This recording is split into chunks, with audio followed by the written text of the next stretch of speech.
record on this computer. There we go. Okay. Okay. Offering value and building relationship. And I'll get into that in more detail in a little bit. By the way, as I get myself warmed up, I'll start peeling layers off and then I'll put them back on. The other thing I want to do is, regardless of kind of where you're at, I want you to leave this meeting with 1 or 2 or 3 things you plan to do by the next meeting for your business.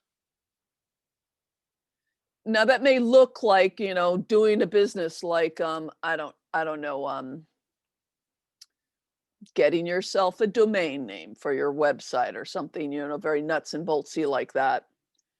Or if you're not ready for those kinds of steps because you're all in different places, is it, I will do the business constellation for myself 3 times a week.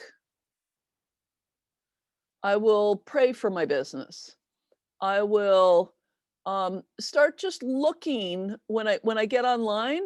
I'm going to start looking for websites I like and write them down somewhere. So I'm creating a list of websites I like for when it comes time for me to build my website. Yeah.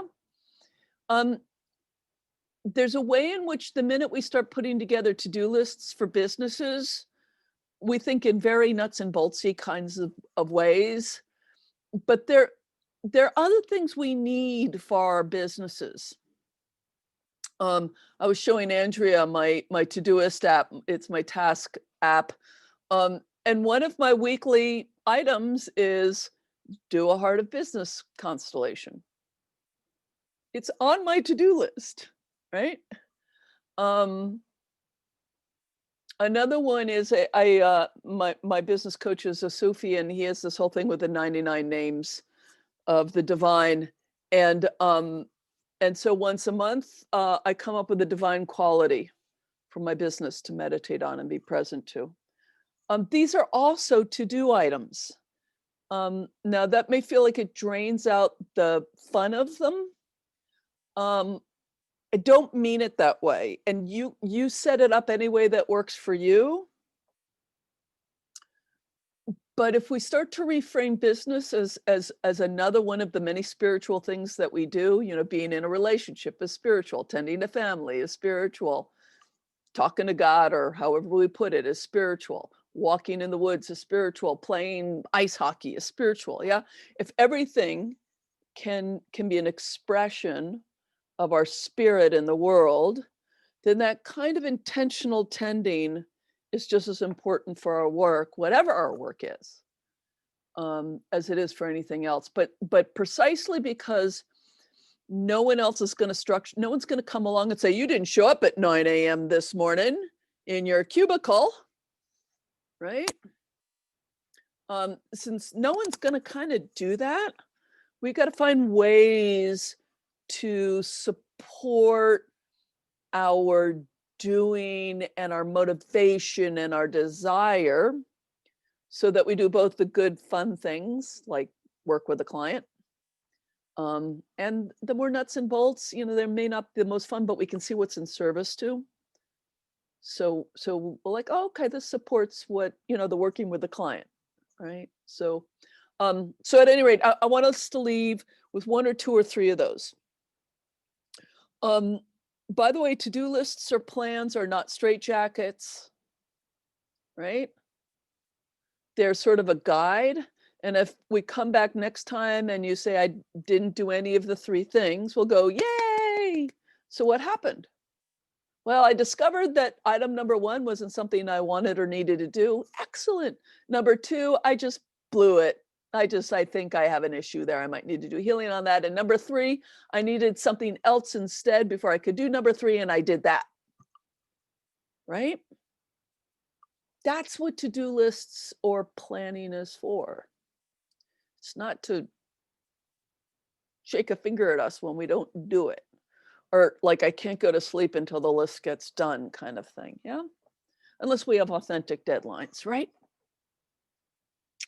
Okay, so 1 or 2 or 3 things around that. So I'm hoping we'll get there. Before we do that, what I want to do is fun. Yay. What we're going to do instead of the Heart of Business meditation is I want you to actually do it with each other. So instead of in our mind's eye, you will represent for each other the heart of your business. I should have said this earlier. Angelina and Michelle, if you want to set up another device or if you just want to do that with each other, that's up to you guys. Let me know what you prefer. I'll get on another device. Okay, cool. Good. So while you're doing that, Kathy, I can't hear you because I muted you while you were taking your phone call. So I don't know what you just said, Kathy. All I said was, hi, Andrea. Oh, okay. But you And had all Andrea of being us the muted. expert at lip reading that she is, right? Yeah. Okay, good. So while you're getting on the device, oh, that's so fast. John Dickinson. Hi, John Dickinson. John Dickinson is muted. Everyone's muted pretty much. Okay, so just while you're in the presence with each other, yeah, you're gonna have to do that. So let's do this then. I will put you guys into rooms and 5 minutes each, okay? It's just like the dyad with you in your heart. So you've all done that now, right? You've come to my online gatherings and you've all seen this now. Tell me if you have no idea what I'm talking about. Michelle's not sure. It's just, you know, if Kathy and I are in a room, we say, hi, who wants to go first? Kathy says she'll go first. And then I'll go, okay. And then Kathy will say to Leslie, would you represent the heart of my business? And then we'll just do a quick little dyad constellation. I do recommend folks to be standing up, you know me, and 5 minutes each. I am going to visit the rooms a few times just to watch what's going on and to help you a little bit if you're needing a little help with the constellation. Okay? So.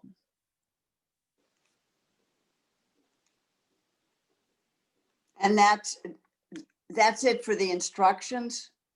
That's it. You in the heart of your business.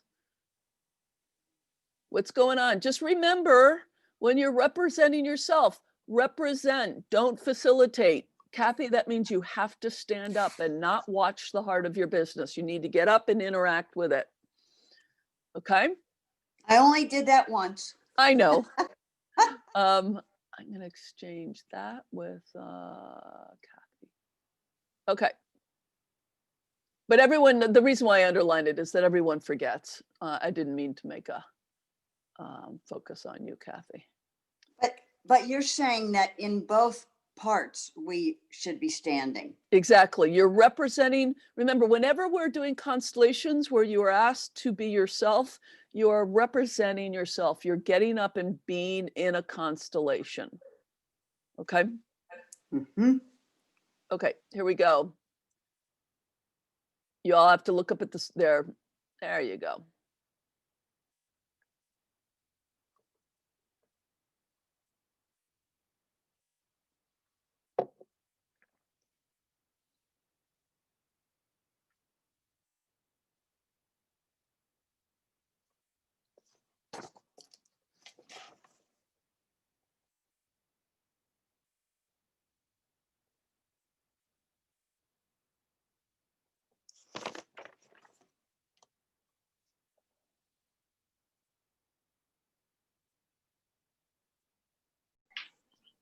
In time for this, so. Wow. Okay. Well, maybe we should both get grounded first then. I'm thinking. Do you have a feel about what you want to do first? I don't think I care. I mean, So I guess I need clarity because I like hearing the directions more than once. You're going to represent my business. well, yeah, if you want to start, then you will ask me to represent the heart of your business. And I will do that, and you'll represent you, Okay. as I understand it. Kathy, would you represent the heart of my business? Yes, I will. Thank you. And I think we have 5 minutes, right? Okay.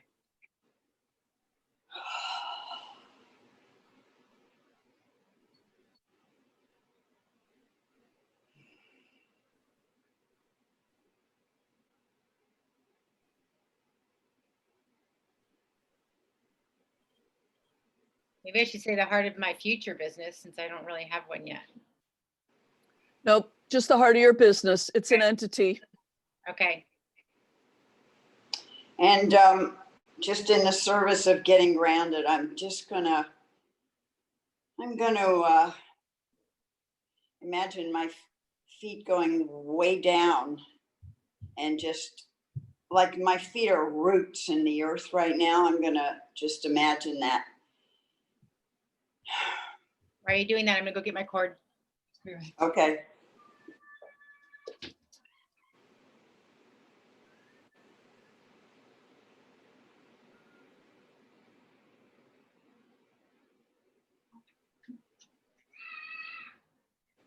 It was right here.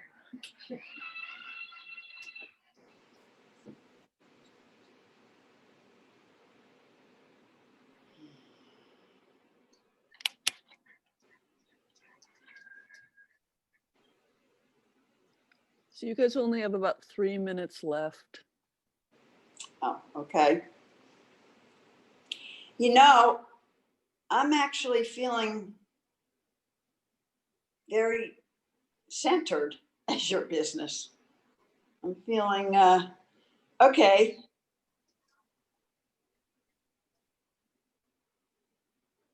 I feel like I want to hold my hands like this, like I'm like holding myself and the business and my my heart in the business. Kathy, what is it like to look at Angelina? Thank you for that. I forgot. See, there you go. Yeah. I'm going to go visit the other group, but Angelina, remember when Kathy shares that impression of what it's like to look at you, to share what it's like to be you in the interaction. Okay? Because your experience is part of the system. I didn't understand.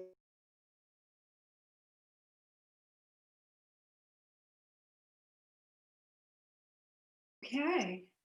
Yeah. I think we just finished round one. Mm-hmm. You're right, because Yep. Ashley just appeared. So then I'll ask you, Michelle, would you represent the heart of, well, first maybe release me, and then we'll go on. Yeah. And just to let Yeah. you guys know, you're a little bit ahead of the other group, which Okay. is taking a little longer to settle. Okay. We forgot to set the timer, and so we were guessing. You're doing Mhm. okay. You've still got a couple minutes on the first round if you needed it. Oh, okay, in all the- right.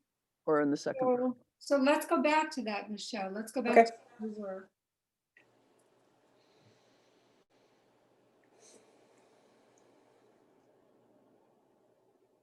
It's surprising how quickly it comes back up here in the shoulders.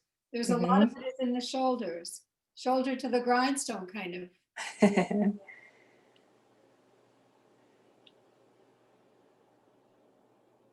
Michelle, did you report out what it was like to look at your business?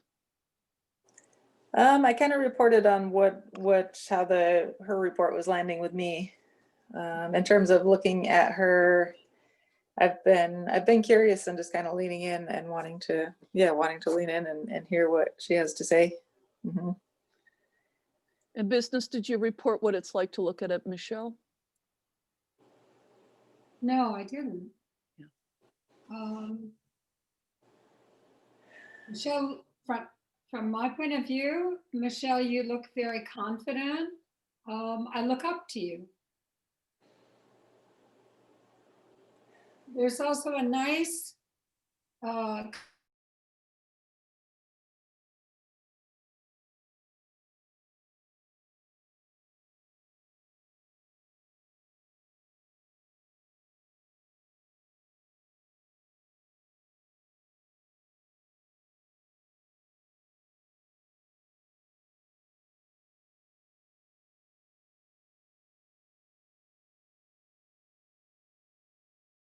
another thing I feel like it's going to unfold in time. I'm going to understand more about it.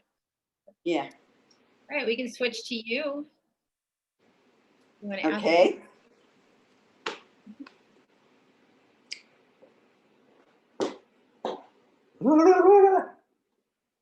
Okay, Angelina, would you be the heart of my business?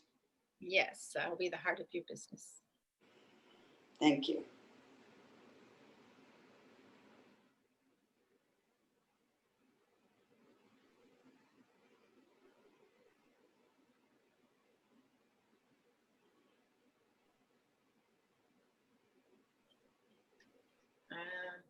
Feeling a little anxiousness. Mm-hmm. Tapping my hands. What about your hands? Tapping them, like with kind of anxiousness, kind of Uh-huh. something. Mm-hmm.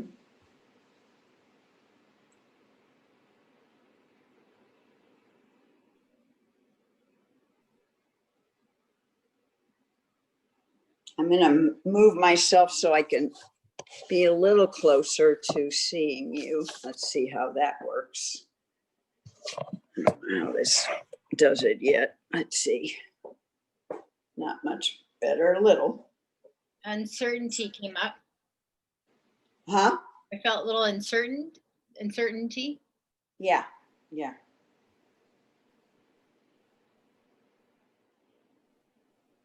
What's your experience, Kathy? Oh, you're muted. Leslie asked what your experience is, Kathy. I'm not muted, but I didn't answer. Oh. I Oh, you heard her? Okay. What's my experience looking at my business, you mean, Leslie? Yes, including that. Just what's your experience? Forget you're representing Kathy for a moment. Just represent. What are you experiencing right now? Wait a minute. What do you mean just represent? I mean, Just represent. Just like if I told you to be someone's mother, you wouldn't have to think about the mother. Just represent. What are you experiencing? so what represent me? Yeah. Yeah.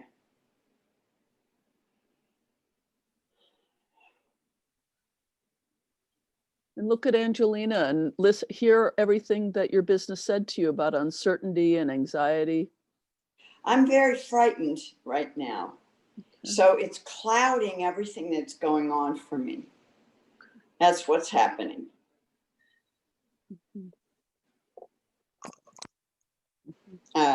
So it's kind of in the way of everything, you know, for the last week. So for I want you to put aside Kathy's experience. if you Okay. can, Okay. and just what's the experience now? And I hear you saying you're feeling afraid now. Okay. Try and So- put away everything out there, just represent in the role right now. Yeah. And so, and looking at my business now Yeah. too, right? Yeah. My business looks okay. If I don't get into how I feel, my business looks okay, you know, kind of settled, yeah, like that.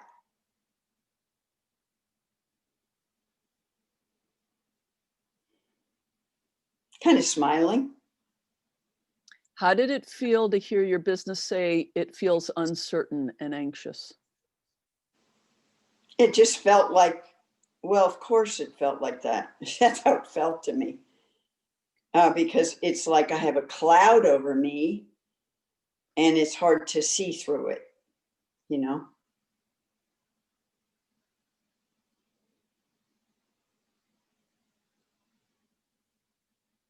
So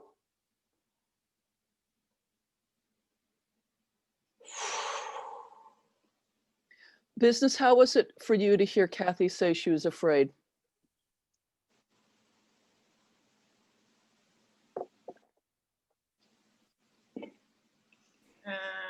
it felt right. Also, what came out for me was motivated to do, I don't know, something to grow or to know, or,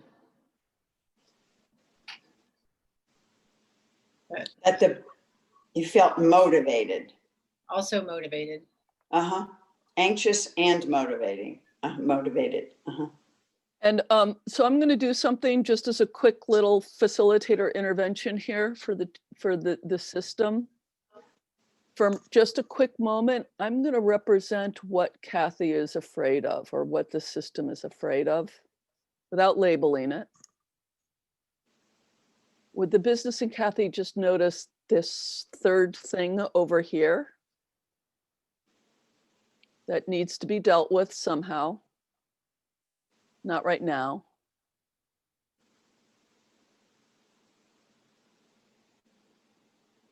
And imagine the business and Kathy standing shoulder to shoulder looking at this. From a bit of a distance, perhaps. In fact, I'll move back a little bit.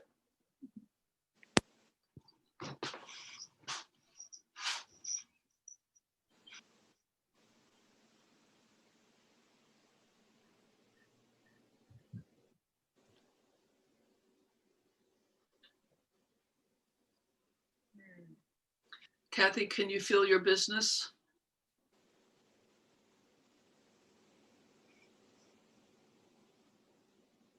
It's a little darker, a little harder to see. Still kind of feels like it's there. So I'm going to make one last suggestion. I don't want to get lost in this. We may come back to this because I'm doing constellations with you guys later. Two of you, against my own instructions, sit down in front of your computers with your faces pretty close to the webcams. Both of us?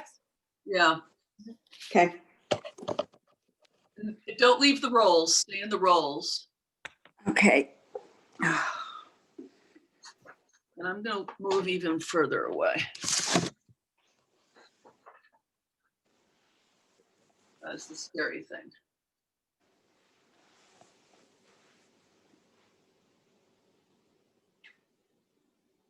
Business, how is that for you? For kind of you and Kathy be together looking at this?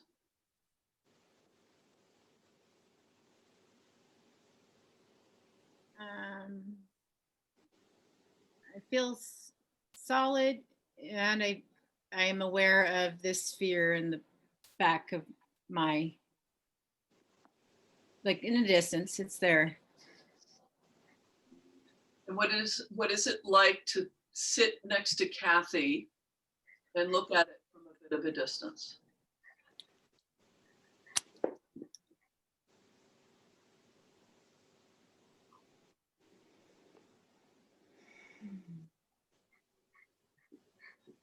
Ooh, unsettling came up. Unsettling? Unsettling.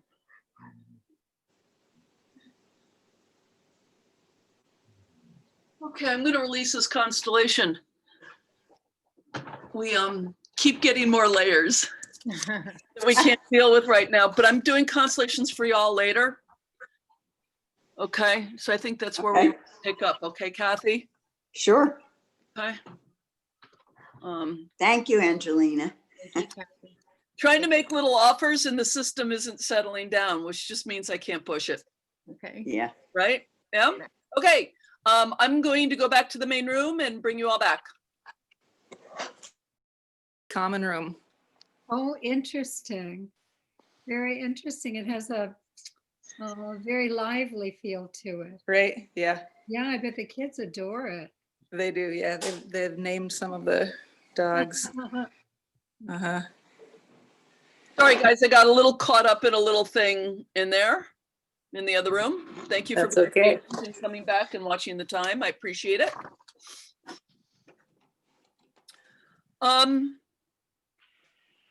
Okay, so I want to just remind us, oh, first off, just a quick check-in. How are people? Anything you want to say about your businesses or that constellation? One quick question, should I keep this connection on or will we do another breakout? We're not gonna do any more break. Okay. We are gonna do one more breakout. Yes, we Okay. are. Okay, Yeah, so yeah. I'll keep the and jump on it again when I need to. That would be awesome. Thank you.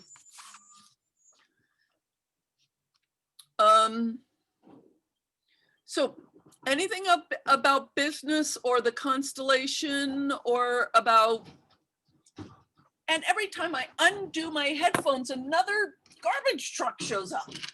How much garbage do we have in my neighborhood anyway? Apparently quite a bit. That anyone wants to share? Just real quick before we dive into some more material.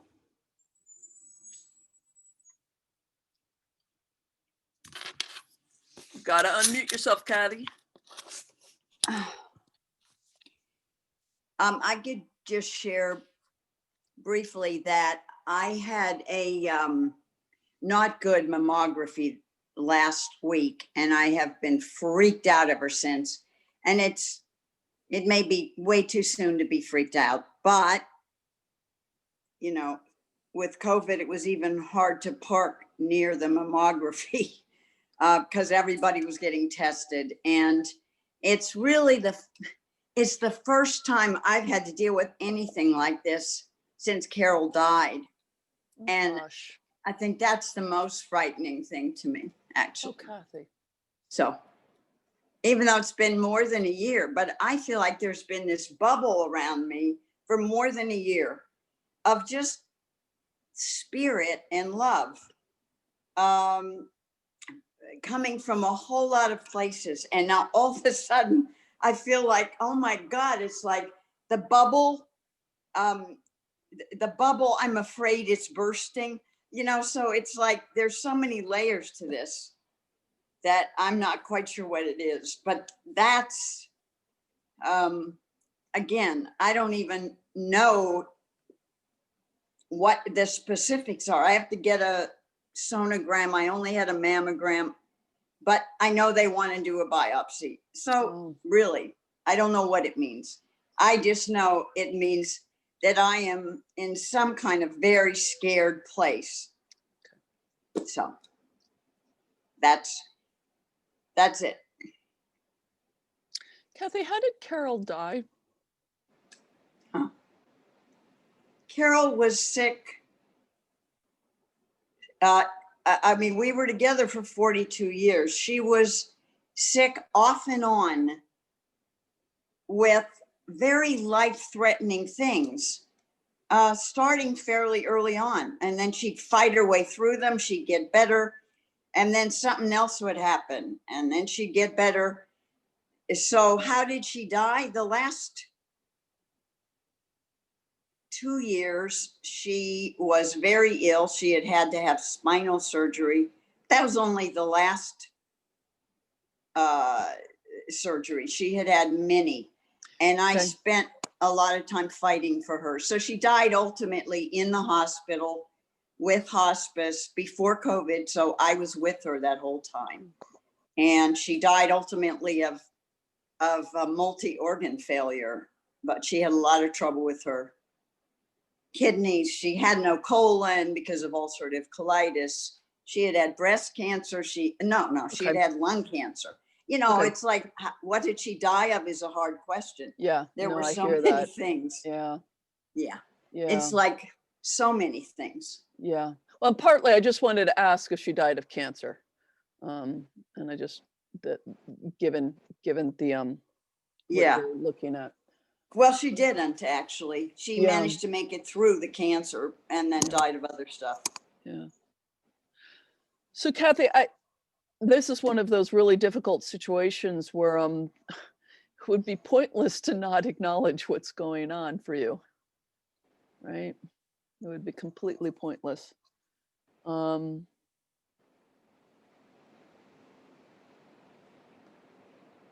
yet everyone's shown up for 3 hours of business stuff. Well, Right. including me. I mean, But that's including what- you. Yeah, Yeah. yeah. Yeah. Including you. Yeah.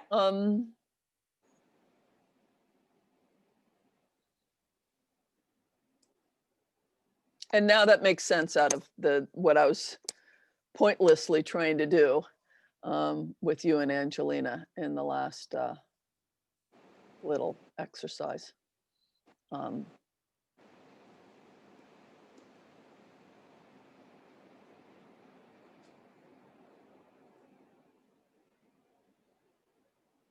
Does anyone else have major news like Kathy? I mean, this is the sort of thing that doesn't happen every week in your life. But if someone has a major thing, I want to include it here. Yeah, Andrea, you know? I don't have a major thing, but I was diagnosed with breast cancer a few years ago. And so I resonate with Kathy's issue. And we've actually talked about it. Oh, good. Why? Good. So Excellent. You're getting support in the group, Kathy. Does everyone know? Am I the last one to know no? Okay. No, Andrea and I are buddies. Got it. Good. That's what I call it. But we had a most remarkable afternoon talking where it seemed like both of us, having been on opposite sides of the world, it's as if we went through exactly the same experiences. It was really wild and fun. So That's great. Angelina, Michelle, any bombshells you need to throw into the room? Still dealing with the same stuff. It's just, Yeah, this riding the waves, yeah. and I'm at the tippy top. Okay. We're supposed to have a hearing on Monday, and I'm just Okay. like, who knows? It's there, and I was pretty stressed about it the last couple of days. So. Yeah. a hearing about your divorce. And my lawyer's just leaving me hanging at every moment. He Oh. left me hanging all vacation. He went on vacation, didn't tell me, and I thought we were in the middle of a conversation about the motion that was due on Monday. So, Oh. yeah.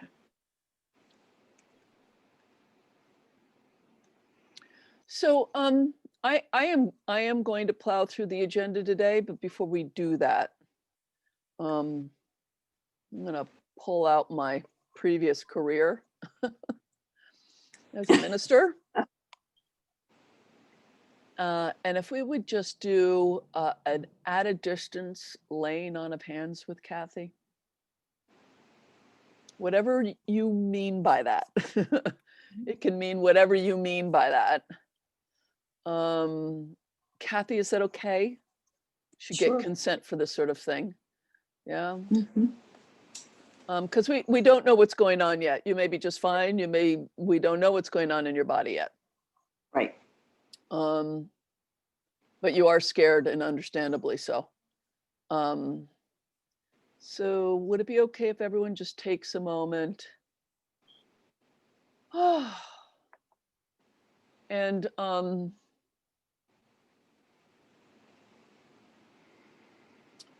get connected to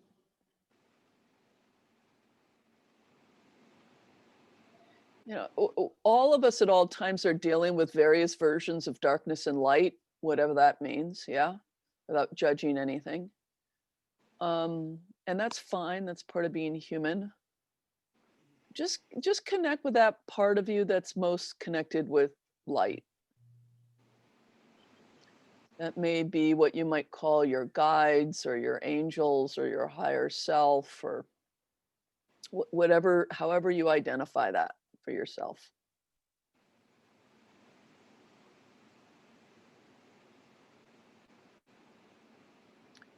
And then, Kathy, imagine each one of us laying our hands on you somewhere. Your head, on your shoulders, on your hands, wherever on your body you would like to feel that. And everyone here, imagine yourself laying hands on her.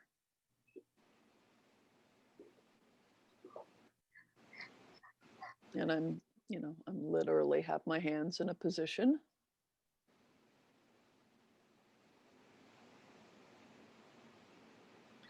And again, whatever this means, we leave this in the hands of the Great Spirit, but wish good things for Kathy.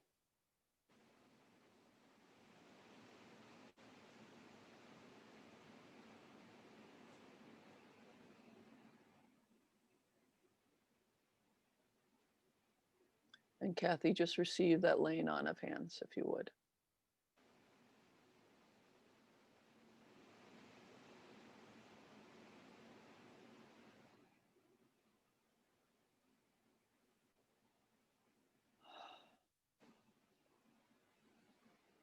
And then everybody come back.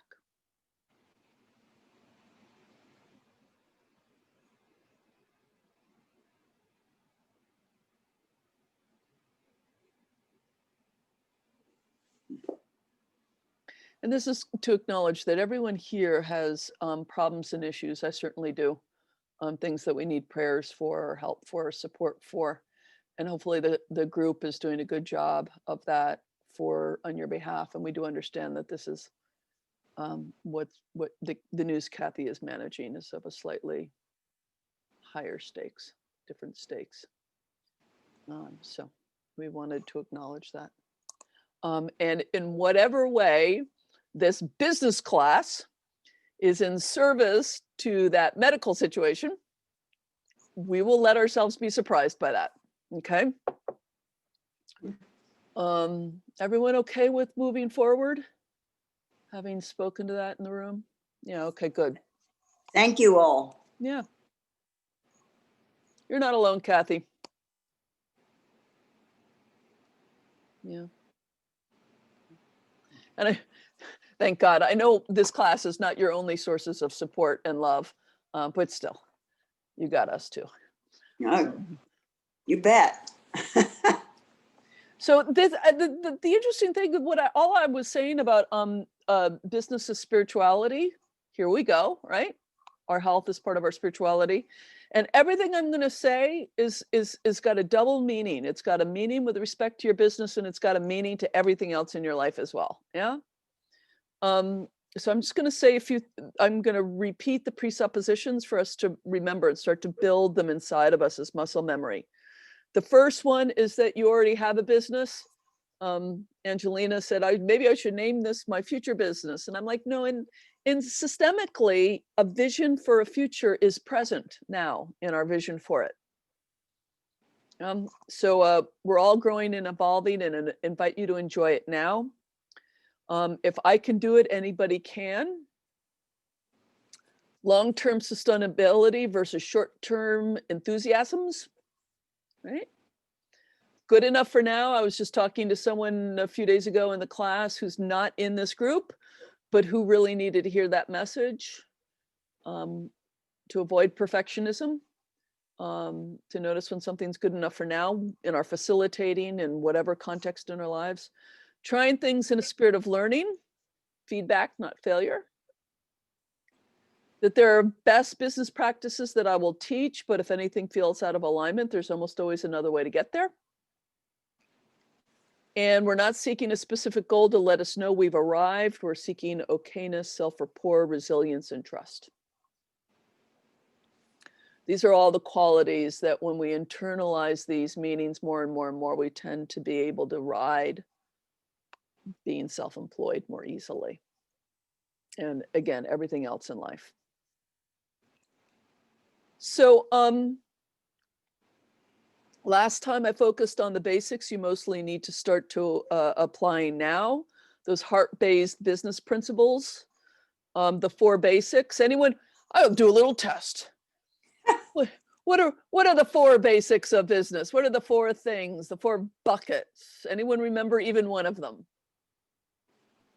Marketing? Marketing is one of them. Yay! What's another one? Managing time, schedules, Infrastructure. infrastructure. Okay. So marketing is one area. Another area is all the structures, the nuts and bolts, the infrastructure that we need, spreadsheets and accounts and invoicing and all that stuff. What's a third bucket? Everything in business can go into these 4 buckets.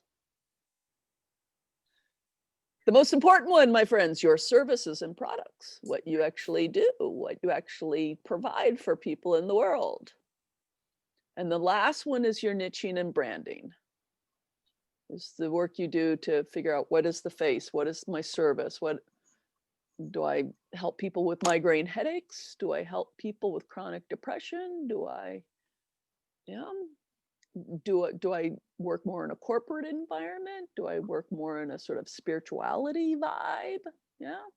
Okay. So marketing, infrastructure, your products and services, and your branding.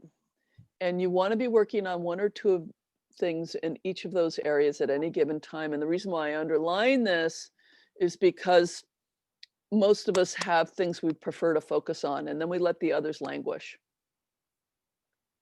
All four of these areas are necessary to have a healthy business. And mostly I encouraged you all as a way to get started, because you're all in a similar situation, is to keep practicing what you're learning in constellations. So offering this work for free or for low cost to friends and people you meet in the world. And finding ways to combine it with things you already know. So play with, what would it be like to do constellations plus, the sort of energy, body-oriented work that Andrea does, which I probably used the wrong words for that, but what you do so well, yeah?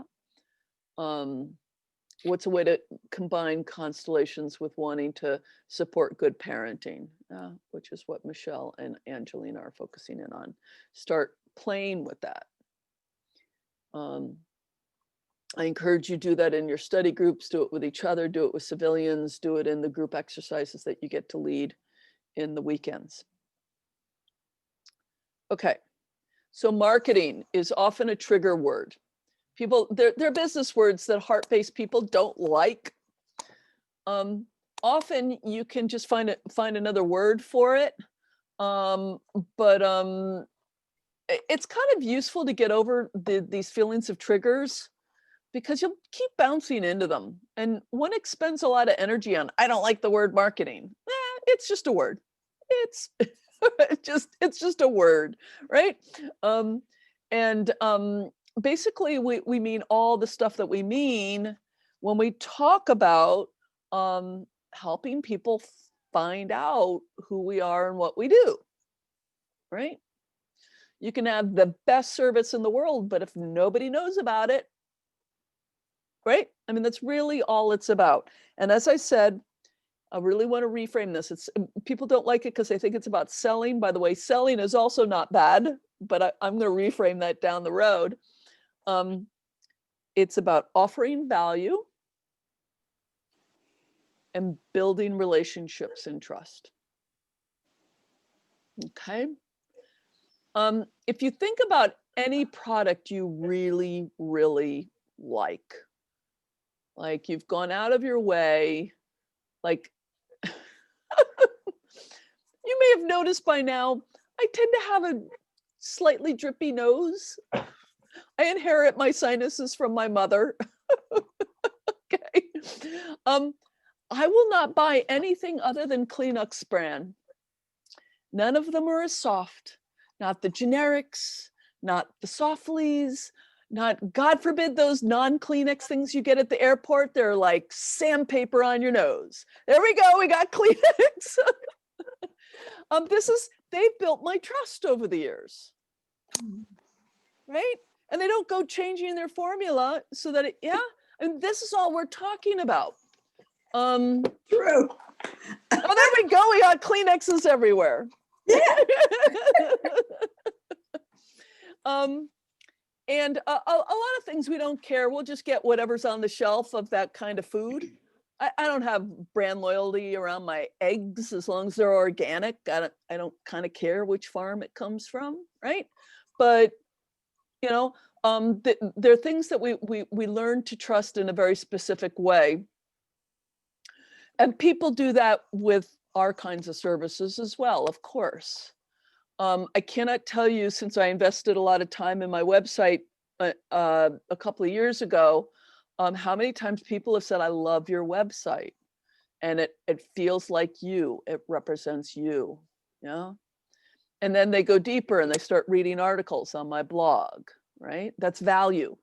That's a service. They get something out of it. right? A little article, yeah. Um, Mm. my free consultation, they get something out of that, yeah.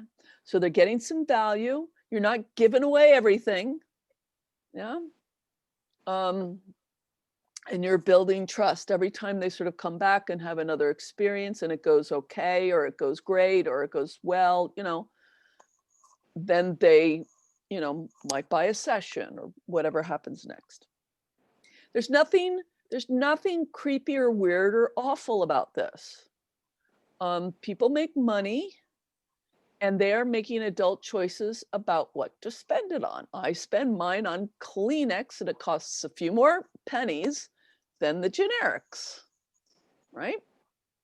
And that's part of like the choice I make about where I put my hard-earned cash, right, so to speak. People will choose that with you, and you'll give them your professional service, right? And they'll write you a check, and this is all kind of fabulous, right? We might wish for a day where you could have bartered that, but it's just not the economy we live in now, right? It doesn't work that way. Okay, so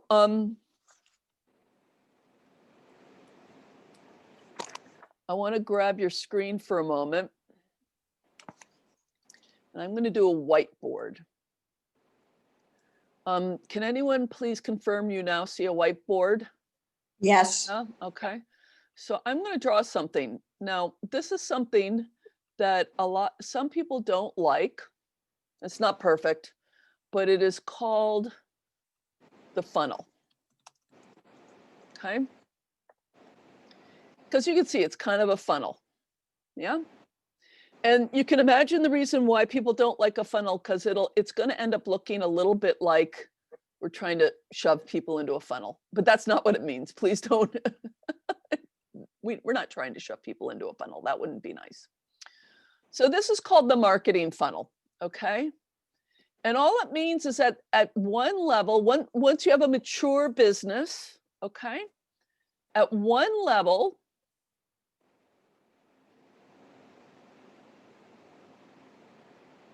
okay, you're going to have what are free or low cost things, services that a lot of people participate in. Yeah. So that can be people who visit your blog. It can be people who come to your free online workshops. It can be people who watch your free video. It can be people who I do my free consultations with. You expect a lot of people to kind of participate at this level. Some of them you will end up, it's kind of a mutual thing. They will learn to trust you enough in this direction towards you, and you will be able to do things that actually meet their need or their problem or pain, right? Yeah. And there's a meeting there, right?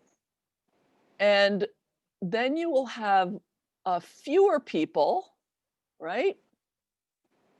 Who will choose to have mid-level services. Okay. This could be a single session. In terms of parent coaching, it might be one interaction or, you know, 2 or 3 in a package, you know. And it builds more trust. Yeah. It's not as much, it doesn't require more of a commitment than at this level, but still not a humongous level of commitment on their part. And then down here is what you might call, you know, more expensive type things. Yeah. Like this training, right? Someone who just met me once and isn't even sure they like constellations isn't going to sign up for this training, right? Okay. And fewer people are going to do this. Okay. In the end, you're going to get most of your income needs met here. And you're going to get it somewhat met here. You do not want to think of these as stuff that pays the bills. This is strategic. They're things that you are essentially giving away in order to help people get to know you. And you do not monetize it. And you don't feel resentful that you're not getting paid for it, because it's part of the overall strategy of giving people a chance to get to know you, which they need to do. There is kind of this image of networking, of sharing with people your elevator pitch about your business. You know, you go to a hairdresser or a bar or the park where you're watching your kids, and you have a conversation and you hand them your business card, and they call you up and say, sign me up, I'll pay you $1,000 for that. This happens on rare occasions. It's delightful. It's not anything to hang your hat on. Mostly what's going to happen is that people move this way through your funnel based on a very appropriate growth in relationship and trust. In the same way that if you go on a new date with someone and the other person in the first meeting says, I love you, or it's, you know, just says, I love you too early, right? Right? It's got an evolution. It's got a developmental quality to it. And some people will move through it much more quickly. Some people will participate at this level and that'll be it. They're out of here. They're not your person. They don't need what you have to offer, whatever it is. At this stage, you learn to not take it. You actually find a way to say, yay, when someone says no to you. Because it's really useful clarity. Yeah. It's much better than as my teacher once put it, like, people will rarely say no to you because it feels impolite. And instead they'll say, I'll get back to you later about that. That's a no, usually. But people don't like saying no because they figure it'll hurt your feelings, right? No's are great. No's are very clean and clear. Now, at this stage, basically your whole business is up here at the free low cost services. This is what I'm telling you around the practicing stuff, right? Do constellations or some combo of your previous expertise in constellations with friends, with civilians, with, you know, out in the world. You're getting a chance to practice and not have to feel a lot of pressure to do it perfectly. Yeah.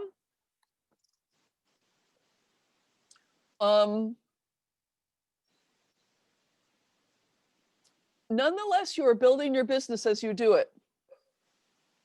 Because sometimes you're going to do something flipping amazing. Even at this stage, you will really make a difference for someone. And now this word of mouth thing, this reputation, this space in which people are starting to get to know you and may speak to other people, may become people who end up subscribing to your newsletter. Yeah. Over the course of weeks, months, and years, actually becomes a business. So what you're doing now is not merely practice. It's the experimentation and the putting yourself out there and the people starting to resonate with you in ways that it's just, it's crawling, and then it's walking, and then it's, yeah, and it all build into it. Within about 6 months to a year, some of you faster, some of you slower, These free and low cost services are going to include a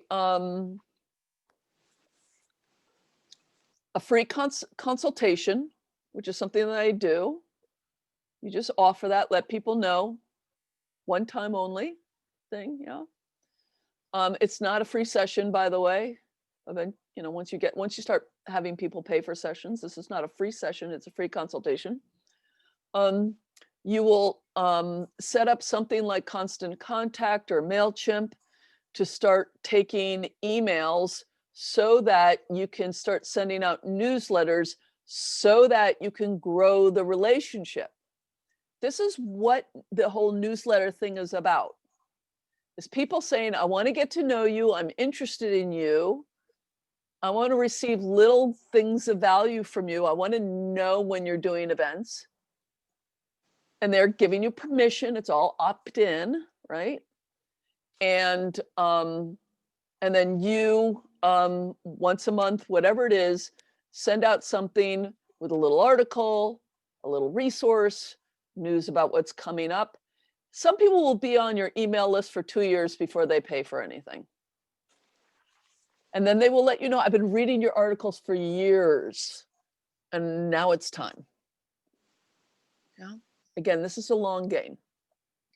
So free low cost services is probably going to include, as I said, free consultations, some kind of newsletter, and then some kind of other free or very low cost service, like occasional free or inexpensive workshops that people can come to. Do not think of these as money making. Then you won't be disappointed when they don't make money. It's really helpful, right? Now, I want to tell you, I stumbled on the best funnel of all time, which is my online. Originally, it was over here in Berkeley. They've been in person for 10 years. Now they're online. Group Constellations, where everybody can come and witness or represent. Originally, it was free. Then it was $5. Now it's $10, but that's still really inexpensive, right? They can represent for $10, and then the focus client pays an appropriate price for the focus client role. So at the same time, I'm doing a free low cost service that anybody can come to, kick the tires, get to know me, see how I work, see how this family constellations thing goes.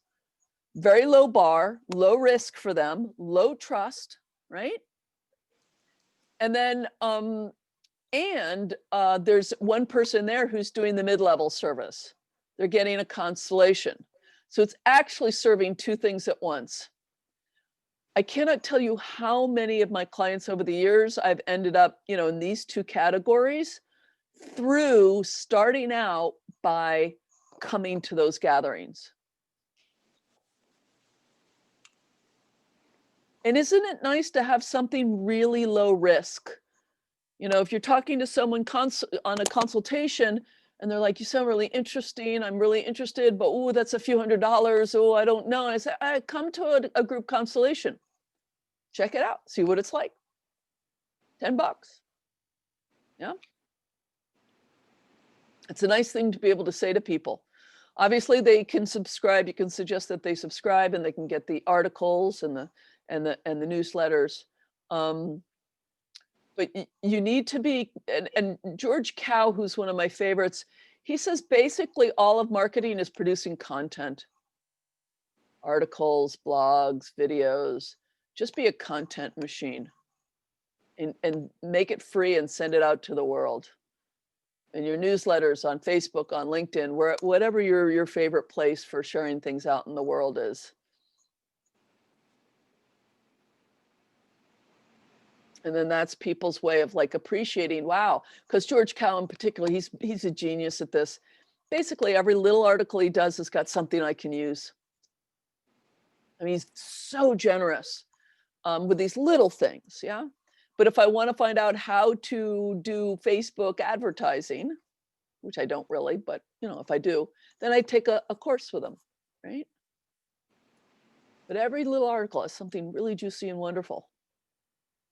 You build those relationships, and then over 6 months, a couple of years, this starts to develop, okay? So at this stage, I really invite you to be very intentional. Think about what is 1 or 2 or 3 free or low cost services that I would like to see up and running, and then come up with your timeline. I would suggest if you're like serious about this now, by the end of 6 months. And then what's at your stage, what's one mid-level service, which is probably what we would call a session, right? Depending upon what direction you guys are going in, that I can aim for at the end of 6 months, I'm charging something meaningful, still below market probably, but something meaningful.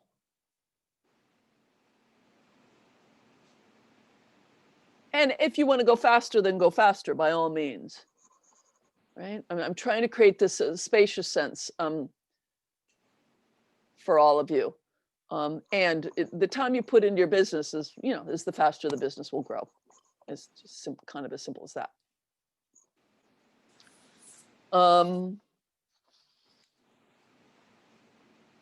Basically, what the marketing does 3 things. Number 1, so new people can go from not knowing that Kathy Stilson exists to knowing Kathy Stilson exists, right? Right? It's just how do you put your stuff out there in a place where new people can find out that you and your service exists, right? And then next, so people can get to know you and your work. So people can choose to buy and maybe even refer you to other people, which is what people tend to do once they bought from you and went, this is really good. And I know my friend Joe has the same problem, right?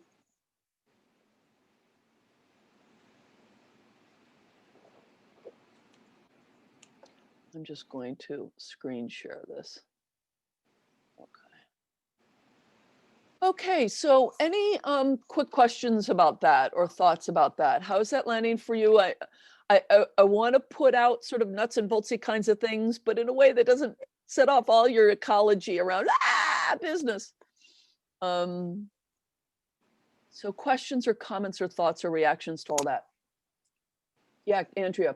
The person you mentioned, can you spell his name? Is Yeah, that a please. researcher?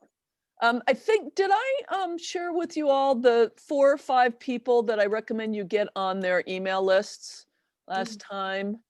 So that's George Cow. These are just good I'm sure people's. you did, and I didn't do it. As in cow, like a cow? Yeah, I've got it in the chat. It's KAO. Oh, I'm putting all of these on there again, and her name is I forget her name. AmyWalsh.net. Yes, I'm remembering now. Thank you, Amy Leslie. yeah. No, happy to put it in there again. No worries.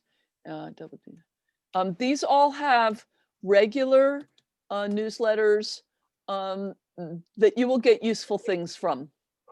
And then all of these folks also offer short little courses that instead of spending thousands of dollars would just be a few $100s on something kind of core and specific that you think, oh, I could use that. The last thing I spent money on, I think, was Marketing for Hippies. That's Tad Hargraves. He did a course on developing your point of view. That was friggin' brilliant. It was a 4-week class. It was Tuesday nights. I did the homework. It was amazing. Amy Walsh is often doing these free little things. So anyway, these are 4 whose newsletters, if you subscribe to them, I doubt you will regret. You won't feel like you're getting spammed and your email box filled up with crap. Oh, very important. I forgot. Heart of Business is every year they do a not free, pay from the heart, they call it, which is basically pay what you want course called Heart of Money. It's pretty intensive. But literally, if you say, I can't afford anything, they'll say, oh, okay, we believe you. They have a suggested price and a suggested price range. I would think even the lowest level price is something that all of you would go, well, I would spend at least that much, because otherwise I would feel like a freeloader. It's, I think, 8 weeks long. It is brilliant. I've done it a couple of times, this course a couple of times myself. Again, it's with the Heart of Business People. It's one of those links there, and it's their course, Heart of Money. I really recommend it. In any way that I mean, all of us have crap around money. All of us have things we have projected onto money and have reactions to, or, issues of poverty in our lineages, or, just stuff. We've got stuff with money. And he's systematically, over the course of 8 weeks, helps you clean up your crap with money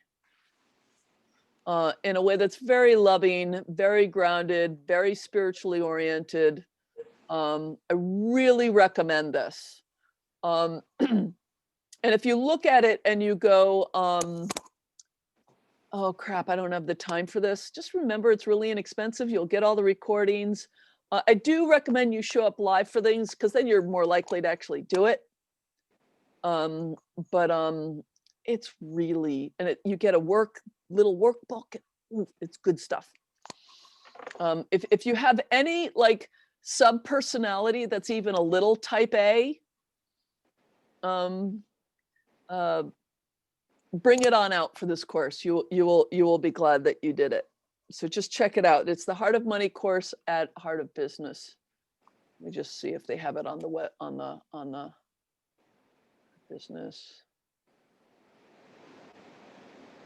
Oh, my computer's being slow again because of Zoom.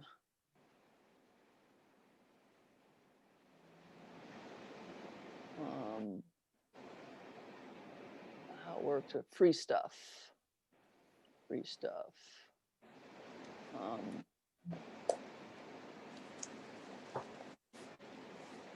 Yeah, you might have to, if you don't find it, let me know and I will find it for you. Okay. Any other questions or comments or reactions to this material? Am I mostly being calming? I hope mostly. Not, I don't know, calming is the right word, but at least reframing, like, this is not Mount Olympus. I am charging you at sword point to walk up now. No, this is helpful and feels acceptable. Good. Yes, Kathy.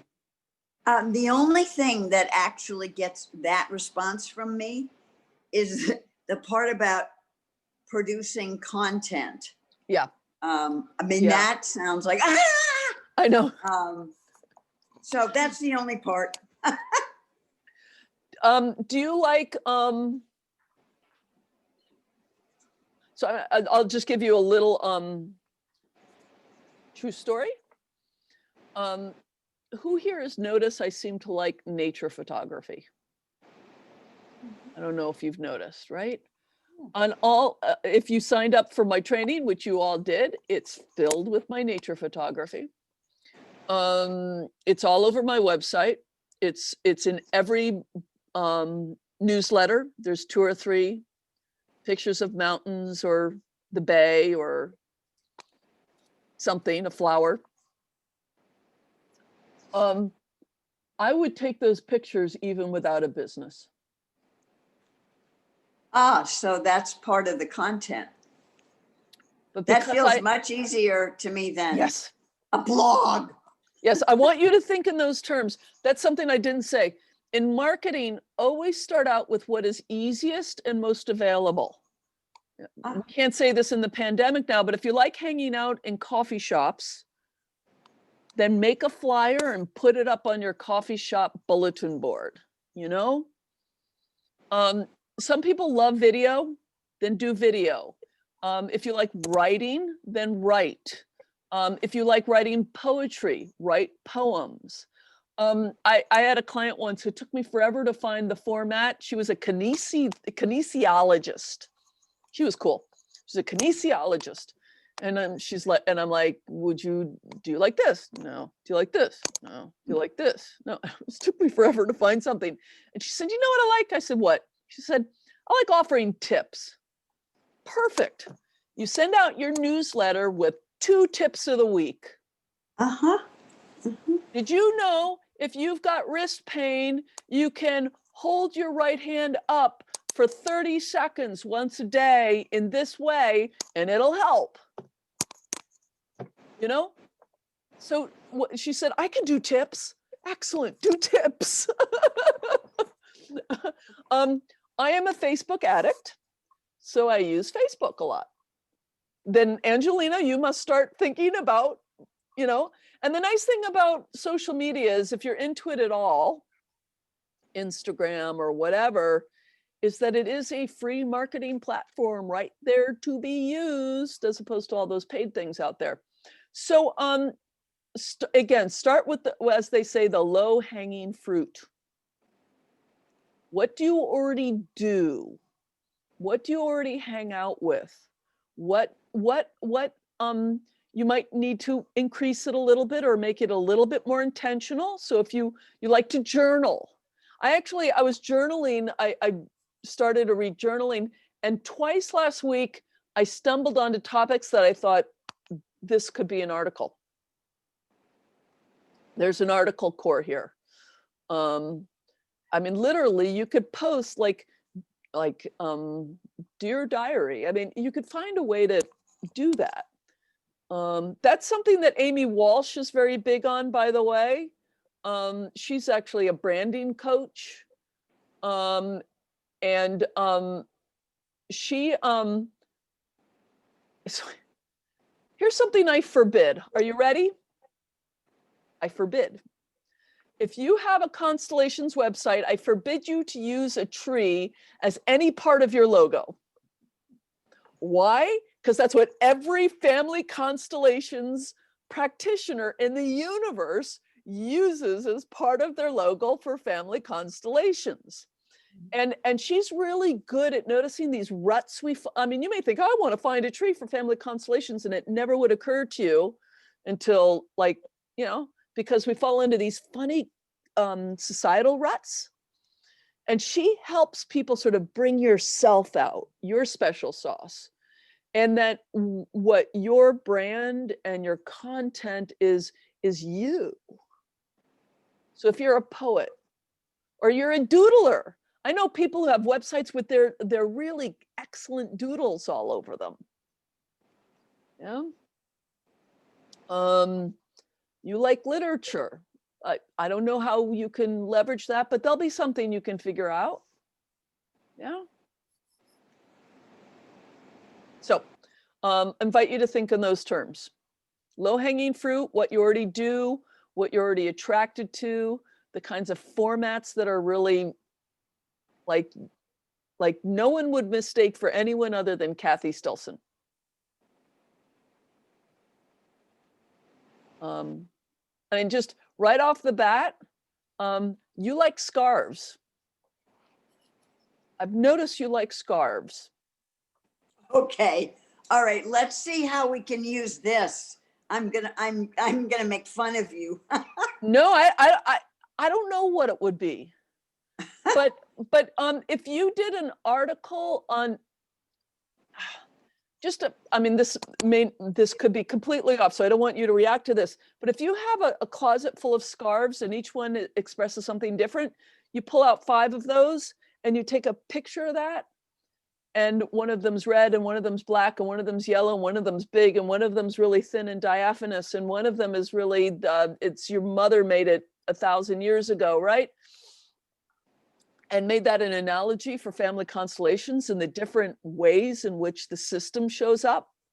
I don't know, but. Okay, I really get your point. Yeah. Really, yeah. it's interesting. Yeah, use what you got. You like to, collect little German figurines. I don't know, right? For me, it's nature photography, and so I use it.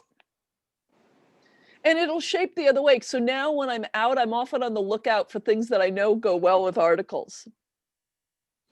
Like fence lines, I can use they're good metaphors, fence lines, or things with 1 or 2 or 3 in them often go with articles. They have sort of a metaphor, and you'll find that, right? They'll go back and forth. Okay, so what I want to do is put you, now we're going to use this other mobile device. And very briefly, I want you to just share with each other. This is not, we're not doing a constellation or anything. I want you to share with each other, take turns. So let's say it's Andrea and Angelina, I guess, just to mix it up.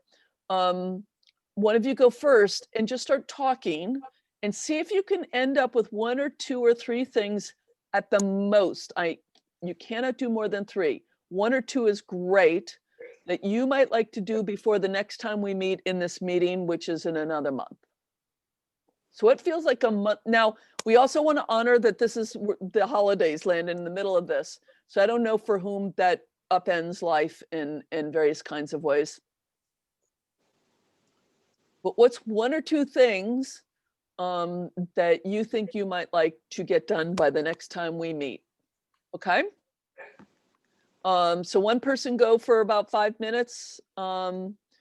If you're jammed, the other person can just say, just ask open-ended questions of the other person, or just listen if they have a sense of what they want to do or where they're at. And at the end of it, if you can come up with 1 or 2 lightly held things that you'll do by the end of the next meeting. And then if you want to really go advanced, what's 1 or 2 or 3 larger chunk items that you think you might want to have done by July 1st? 6 months. 5 minutes each.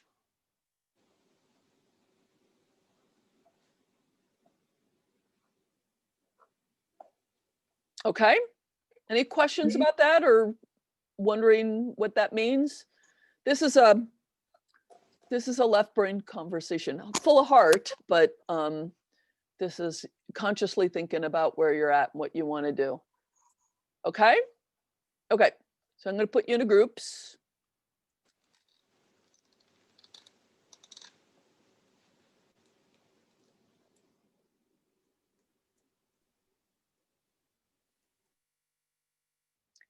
There's your prompt.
I feel like you got a little shorted on time, Andrea, Angela. you're muted or, Angelina, well, she can't hear me. oh no, it's not muted. Go ahead. Sorry. I was saying to Angelina, I felt she got a little cheated on time. If, well, the others, before the others come back, if there was more that she needed to say. Oh, okay. I felt pretty complete. I think I have a good start to a plan. Okay. Thank Yeah. you. Yeah.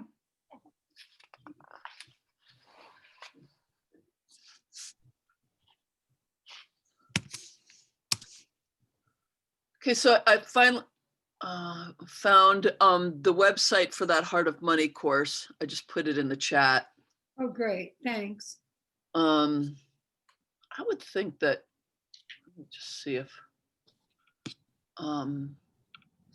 took me forever to find it. They're not making it that easy to find. That's not good marketing. I know.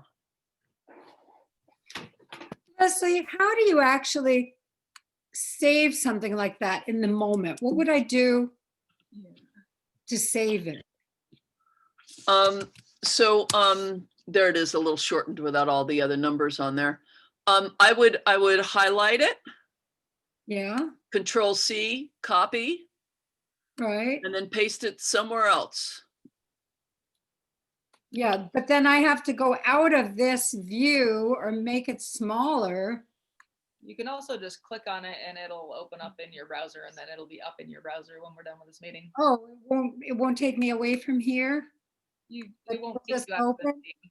It won't keep Whoops. you out of the meeting. It might change what your screen looks like, and then just click the icon for the Zoom thing. Everything is underneath itself, Andrea.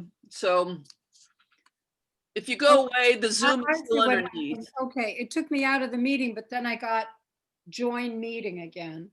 Okay. Okay, thank you. Thank you both. Okay. Okay, so it's 33 after. Please pee break, whatever you got to do, 38. Okay.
Hey, y'all, come on back.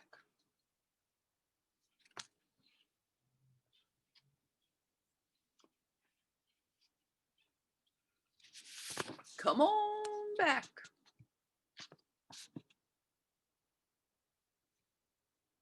Kathy, Angelina, Michelle, come back, come back, come back.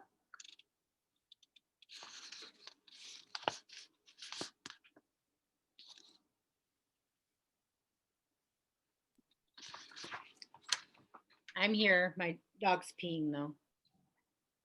What? My dog's peeing.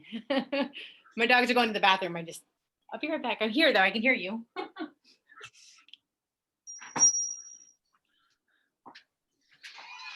on, inside.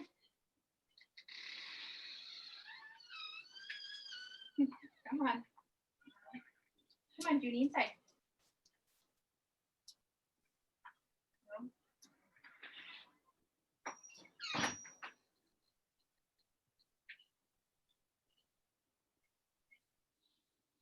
We can get started when you guys are able to join us via video. And you can turn off the other device. Okay. I'm not going to use that anymore.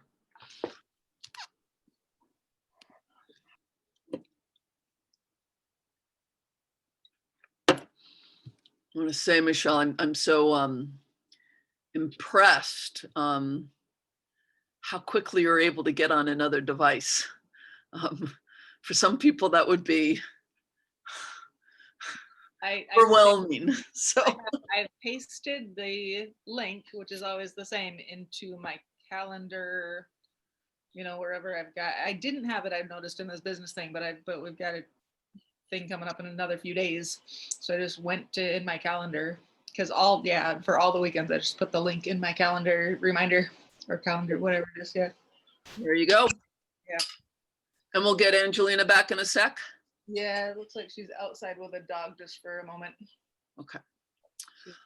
Because I think what we're going to I know what we're going to do. I just want to check in, see if there's anything that anyone wants to share about,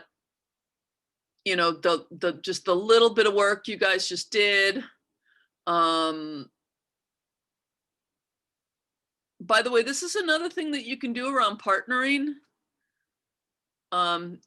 Get together with each other and, talk about what would be most useful for your businesses in the weeks and months to come. Yeah, so just to say, you don't have to be kind of figuring this all out on your own. And the time we spend on doing this sort of thing in the class isn't necessarily, all the time you get to do that in a supported kind of a way. But if there's anything quick anyone wants to share, because what I want to do with the rest of the time is 15-minute constellations, business constellations for people. I should have said something before the break. Think about what you want us to look at. Now, up until her mammogram, Kathy would probably have been saying her tech phobia, right? She may yet say that. But what's the thing you want us to look at that you think, it's got the right chunk size for a 15-minute constellation? Okay. Obviously, I'm going to keep the interviews to a minimum. And Kathy, I am genuinely happy to pick up where we left off when you and Angelina started out, or if you want to start fresh, that's fine.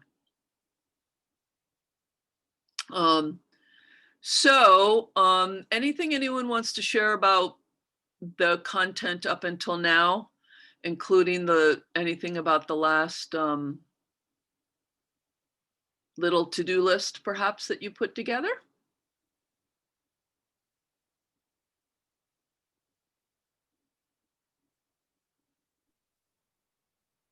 Yeah. So Angelina brought up how you're making this more immediate for us. Like it's not just something in the future or I'm going to do it after we finish all of the classes. It's like something to really go at right now. Mhm. And Angelina also, she described to me in the last exercise that she writes a to-do list every night before she goes to bed. That's a And good approach. I'm going to do that. I've never done it. And it sounds so simple, but it could be life-changing. Just saying. These are great little tips to share with each other, as they call them these days, life hacks. Right? Right. I have told myself for years I would do that. Like the last, like, because I sit at the computer a lot. When I'm not working with clients, my 40 hours a week include client time and then admin time, right? Give or take. And theoretically, the last thing I do at the end of the day is I tidy up my to-do list and decide what I'm going to get done the next day. It's a really good idea. The little bit of times I did it, it was very powerful. So I commend you, Angelina. That's a really good idea. It's a really good idea. Some people tolerate having kind of really endless to-do lists and checking off 1 or 2 of them a day and seeing all the others unchecked. They tolerate that. That's fine. For other people, you need to give yourself a list of 2 and get those 2 done. And then there's no list. And that sets off the endorphin squirt that is motivating. There's nothing incomplete, right? Just get to know yourself and notice when you have really long lists that make you feel at the end of the day, even though you did 4 of them, you feel like you did nothing. Like, then don't do it that way. Find a different way to, observe yourself. What helps you? Do you need to be looking at a plant, at something green near your computer? So you have something alive you're looking at right there. Or one of the things I did, my apartment has got a lot of wonderful light, windows. And when I first set up my apartment, I basically found the only wall that didn't look outside to put my desk up to. About 6 years in, I went, this is nuts. This is crazy. But it required rearranging everything so that now, when I take a break, I'm looking outside, right?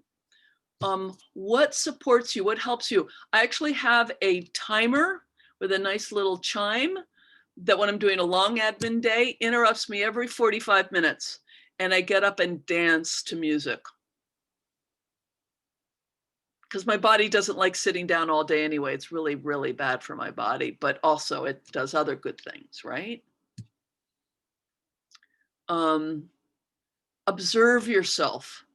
Notice when you're setting it up in a way that discourages you, de-energizes you. Are you a 9 to 5er? Are you a 6 to nooner? Or are you a 8 to midnight?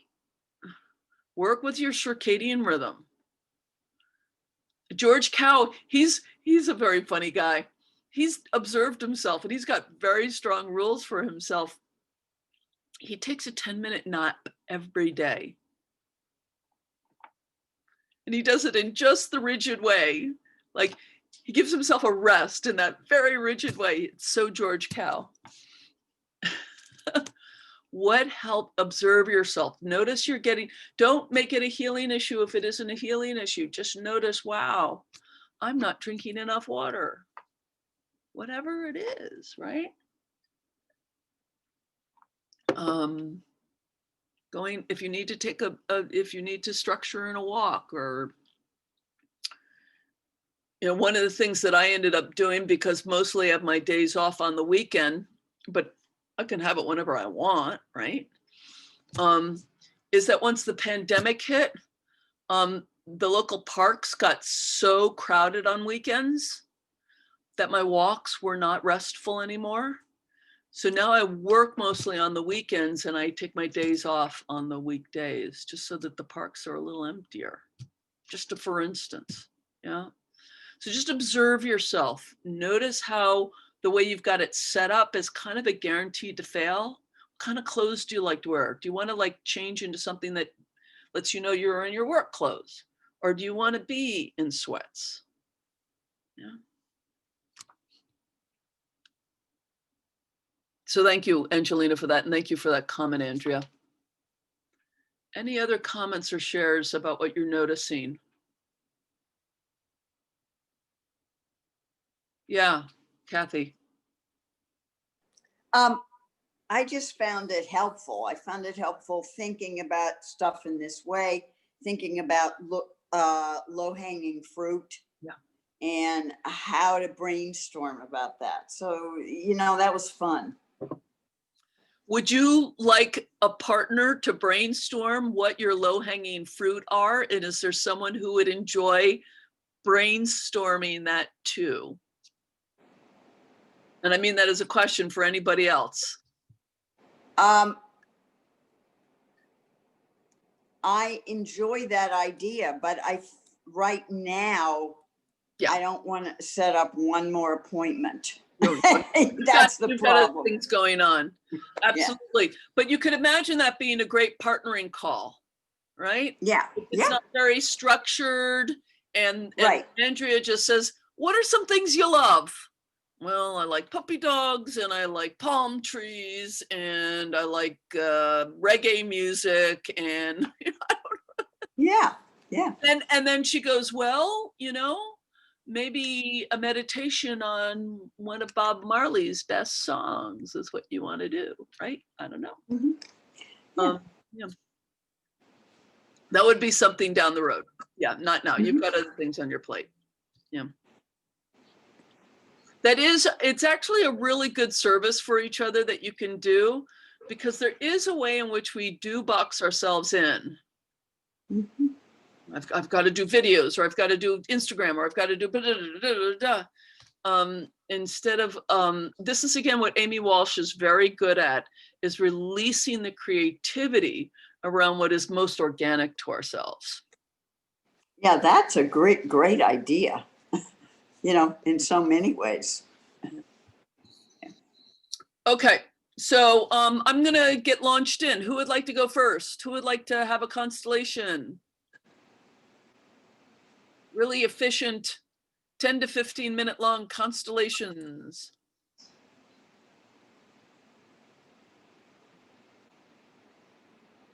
Excellent. Angelina is doing a service to the whole group by getting us started so we don't waste time waiting for someone to be too polite.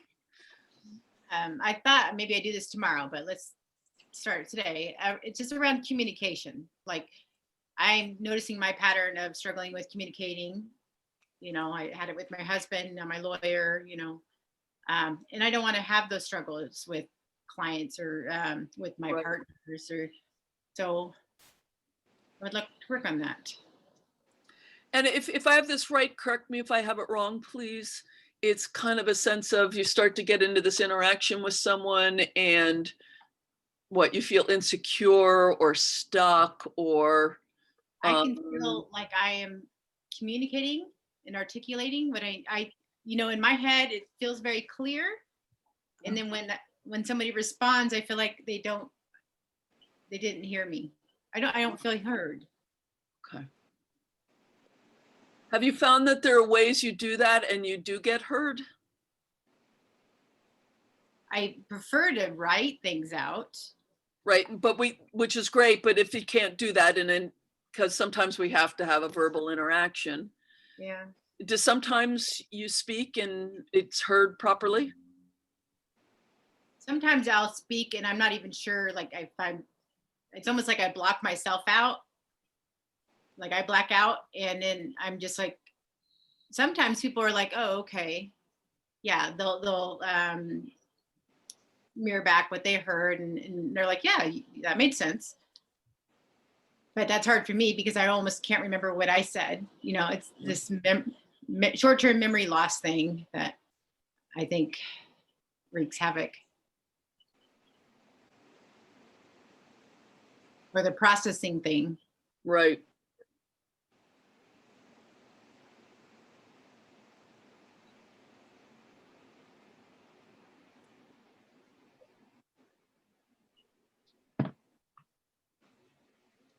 And I think that gets in the way of my confidence of Right.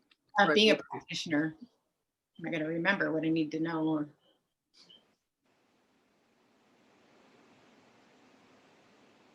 So I'm just looking for the little nugget. Like, what's the little dynamic we can look at and give you something useful with? And it's useful to be reminded that I'm seeing you tomorrow. So if we leave it in a little unfinished place, that's okay. We've just gotten started.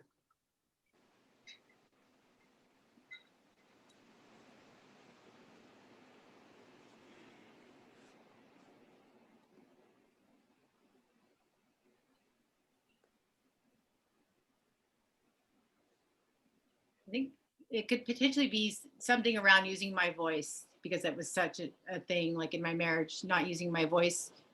So then I had issues with my throat closing up for a while, and I've had a lot of sore throats lately, and I think it's because I have this need to use my voice, and I don't feel like I'm doing it.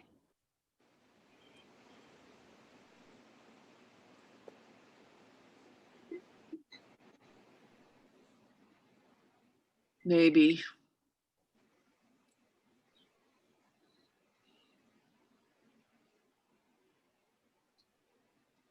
And just again, for those of you who are watching from a student point of view, a facilitating angle, I know I'm taking some time with this, but I always trust if I take a little extra time so that I know the nugget I want to work with, that'll actually make for a more efficient constellation. So I just trust taking the extra few moments with that because I don't have it yet.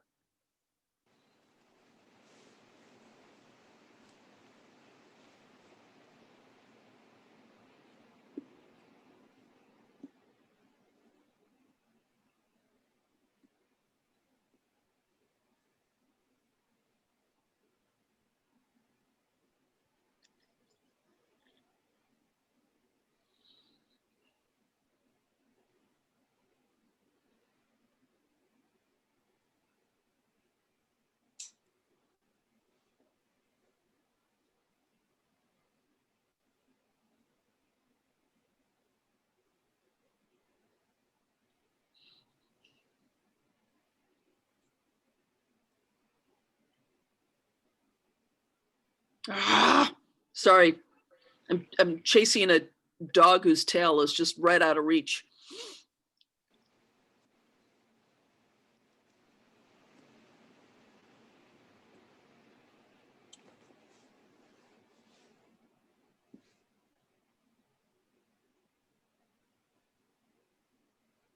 Could I ask a question? No, sorry. Okay.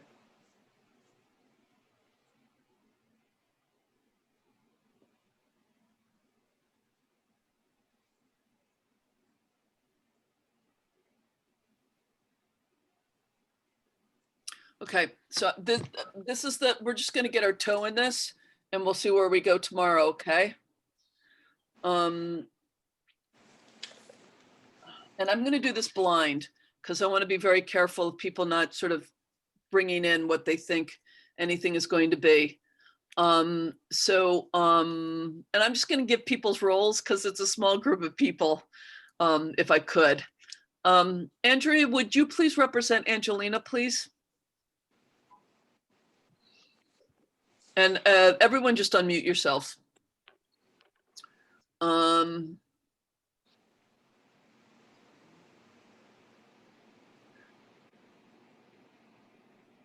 lost Andrea. Oh, we're getting some light. And just unmute yourself, Andrea. Yeah.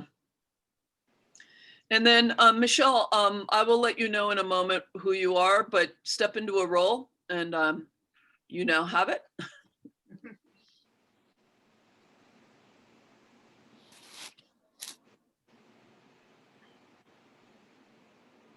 And Kathy, you're on in the bullpen. I'm going to bring you up in just a moment. You want to turn this on?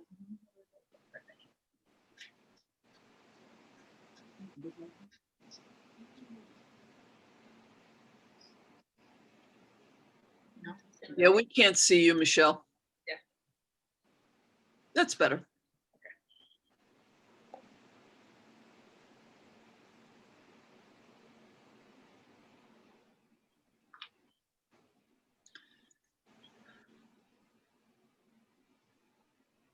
And could you take half a step forward? Right, half a step is hard because it's right on the juncture of two rugs that are at different heights. Yeah. But I could be right, right here. I'm just looking for the sweet spot where we can have some light in your face. That's good. And Angelina's representative, could you also take just one step closer? That's good, thank you.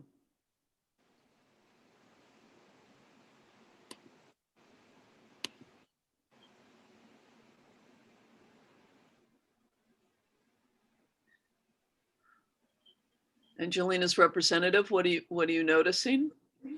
As you, in yourself, but also as you look at this one?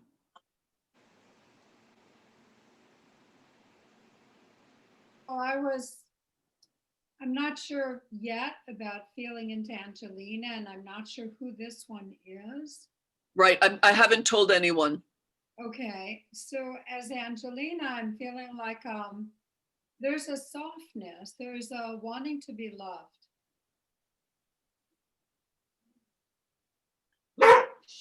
And what is your experience of the other one?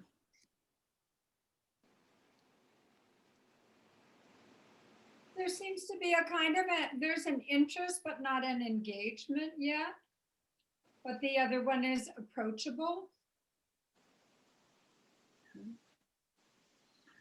And the other one, what's your experience, please?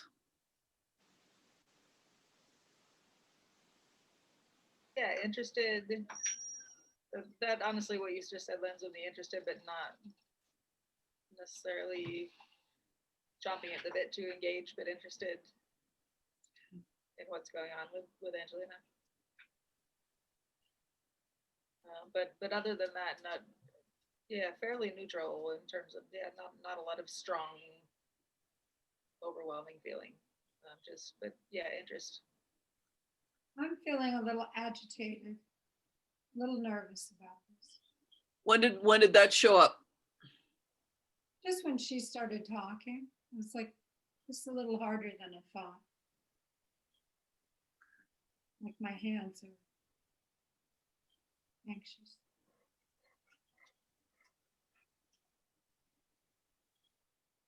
Okay, so Kathy, I'm going to ask you to step into a role, please. So could you get yourself arranged so we can see you, please? Okay.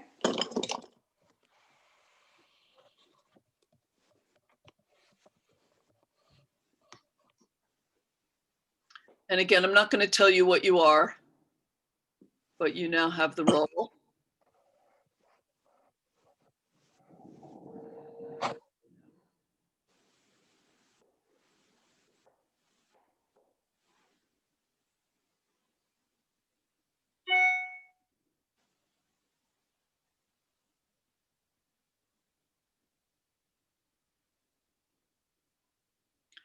And if you would take one step closer, please.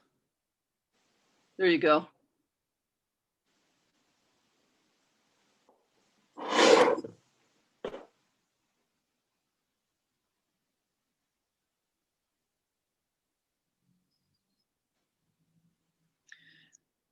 And the real Angelina, is this timing not good for you? Because I want to make sure you get to experience the constellation. It looks like you have some duties. My dog has diarrhea.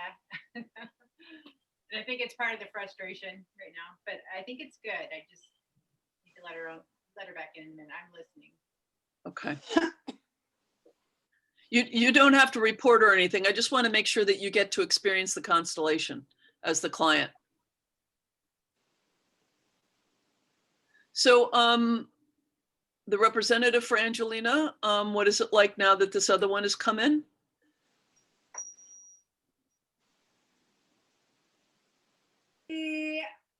It's a little bit forbidding. There's something about, yeah, I'm a little afraid. Or something strange that I don't know how to interact. And new one, how are you, please?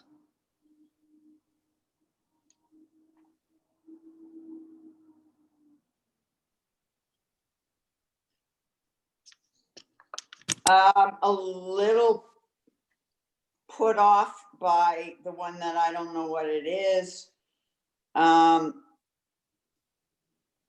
Toward Angelina. I don't know, kind of neutral. And the one in brown, how are you? About the same. I'm feeling just kind of neutral and mildly curious about both of the others. The one who just spoke, stay in role, but can you move out of the camera view? That's me. Yeah. Just stay in the system. Okay. We just can't see you. So that Angelina and the one in green. Yeah. Just notice each other. How is that for you, Angelina? When the other Feel one a little leaves? less anxious. It sounds like you say that with a little bit of surprise. Yes. Okay. Because visually, the one that I'm with now hasn't really changed, but my feeling Yeah. has changed. So can you say, it's easier to be with you when the other one isn't here? It's easier to be with you when the other one isn't here. And the one in green, how are you, please?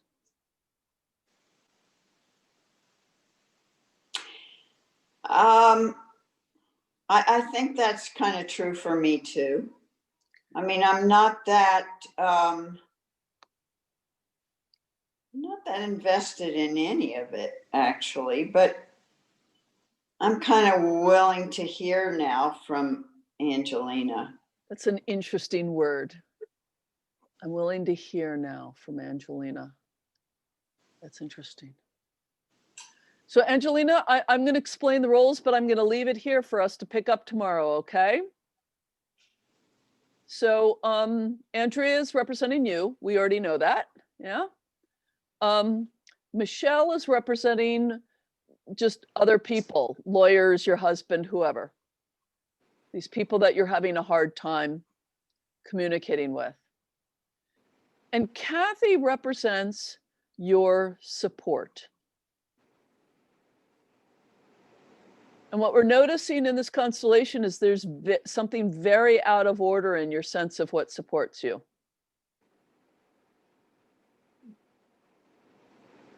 But it did get a little bit cleared up when we took the other party out of the picture a little bit. Wouldn't that be nice? Yeah. Well, Very small. actually, I'm going to invite you to take that back. I do understand where it's coming from, but it's part of your dignity that you have these people you have to interact with, right? We all got people like these in our lives. Yeah. So yeah, Andrea and Kathy, you can step out of the roles. Thank you. And we're not gonna do a lot of the ritual beginnings and endings stuff. We're just gonna move forward quickly. But there's something about the internalized inner image of what support means that's gotten distorted somehow. And basically, when I stepped into the experience of you having to talk with these people, I mean, I know there's a lot of things going into it, your questions about your processing and all sorts of stuff. But the main thing that rose to the top for me that wanted to be constellated was the same exercise that we did as a group last time, which is feeling like, do you go in with your support? I mean, that's sort of that support that we all have via the earth, ancestors, the divine, you know, the big ass support, right? Which is originally modeled by our parents. We learn about that support from our parents. And then our sense of that image can go awry when when that goes difficultly, you know, right? As my teacher put it, our parents are the gods and goddesses of our universe, right? You know, so if father's angry, the universe is angry, right? We don't make that distinction in childhood. And then we go into a universe that keeps being angry. It's very unfortunate. Like So father- anyway, there's something about the meaning of support, because it's not them. They're just people. They're good people, they're bad people, they're skillful people, they're unskillful people. They're just people who you have a history with, you have these potent relationships with that matter to you. In these interactions, what matters in terms of these kinds of outcomes is what is the resonance they're receiving unconscious to them, right? That they're reacting to or whatever. And one thing it feels like is that you're showing up as very small and without a sense of reliable support. We want to work on that. Yeah. Yeah? Yeah. Because these are essentially peer relationships. You depend on them for things, right? It's like me, I'm senior to all of you when I'm teaching, but otherwise I'm a peer. You all are my peers. And some of you are my seniors in ways that really matter, right? Depending upon the context. Okay, so place to start? Yeah. Thank you. Okay, good. Next up, that's how quick we're doing them today, friends. I can go. Yes, great. Okay, Michelle. so I will say I'm a little bit muddled in terms of business because there's a lot of, I don't know, there's a lot of things for me that it all seem connected that may not ever come together in a for-profit business, but there are certainly, yeah, there's things that I'm beginning to do as a vocation of sorts. Sorry, that was really loud in my ears. Yeah, That- loud enough. No, go ahead, Angelina. As long as those are not in my ears, that bark will not land quite so intensely. So I guess what I would maybe like some support around is I facilitate a women's group. It's specifically for radical feminist activists, but it's also specifically not a political organizing space, although most of us do some of that in other spheres and sometimes cross paths with each other there. But this is it's a women's spiritual circle. And I have two women who right now are both interacting in a political context as co-country chairs for the U.S. version of an international organization, and they are in like serious conflict with each other, and that's impacting the circle, or it's impacting, so far, yeah, it's the whole circle isn't even aware of it at this point, but one of them has come to me. One of them that kind of feels like the victim of the situation has come to me. So I'm sorry, this is too complicated for 15 minutes. Okay. I've stepped into that, and I'd have to do a constellation, an organizational constellation with you on that, and I'd probably need a lot more information. Okay, yeah. So if you want something like I'm having a hard time leading in the presence of conflict, that we can do in kind of a simple way. Right. Yeah. So I guess just in more general terms, I would like to be helpful in terms of mediating conflict situations. Yeah, that's too big. That's too big. Okay. That's too big. What is are you feeling overwhelmed? Are you feeling caught in the middle? Are you feeing are you like, yeah, this happens, no big deal? I'm feeling like I'm just taking it slowly, and I haven't been feeling too overwhelmed about it, but I also am not feeling like I know exactly what direction to go, but that's all. Yeah, but it hasn't been overwhelming. It's just something that I want to grow into in a good way. Yeah, helping you out with figuring out how to be strategic. It's going to take more than a 10 or 15 minute long constellation. I'm sorry. Because I can feel multiple moving pieces. Yeah. Not just one thing. Yeah. Okay. That's okay. I mean, if you want to constellate a representative for you and a representative for the group, then we can check that out. I don't know how helpful that will be for you. Great. Okay. No, let me keep thinking then. And I would love to sink my teeth into that. That sounds like kind of I do. Like it wanna would be enjoyable to constellate with you. do that when we've got time. Yeah, yeah. Um, Andrea or Kathy, does one of you have something prepared? And I'm gonna keep thinking. okay, So I could go, please. but I would I'm tempted to ask you to build on what happened with Angelina, because those are similar issues to what I've had. You said the meaning of support comes from our parents, but I had an absent father and then a kind of absent mother. Right. And I actually have kind of absent support. So is there a way that we could work with that? Yes, yes, absolutely.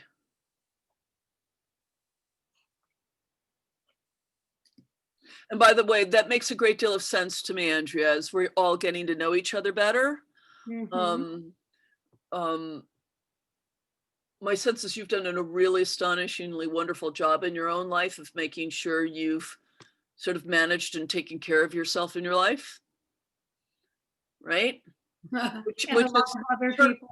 yeah, it's turning kind of lemons into lemonade, Yeah. right? Right. It's your strength, but it also means that for folks like us, because I have some of this myself, it makes it really hard, like to ask for help or lean into help, right? Which Yeah. is, yeah. And then the unconscious piece, which again we explored in the last weekend when we brought in our supports.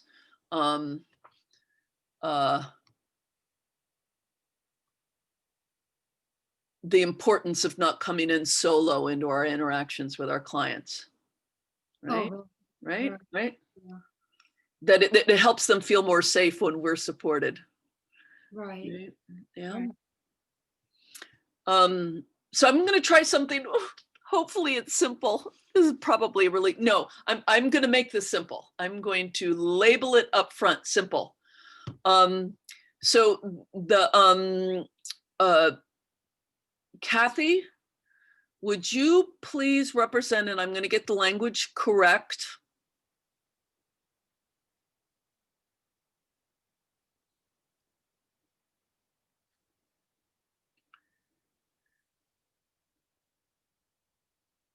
A healthy, fierce, and present female lineage.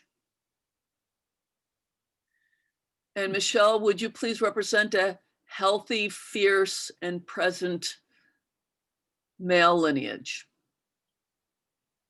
Or we might call it mother lineage and father lineage. So we're doing an end run around the parents. Okay. And then Andrea, I'm gonna have to invite you to represent yourself. So when you've jotted that down, I'm gonna invite you to just stand up in front of the camera. Okay.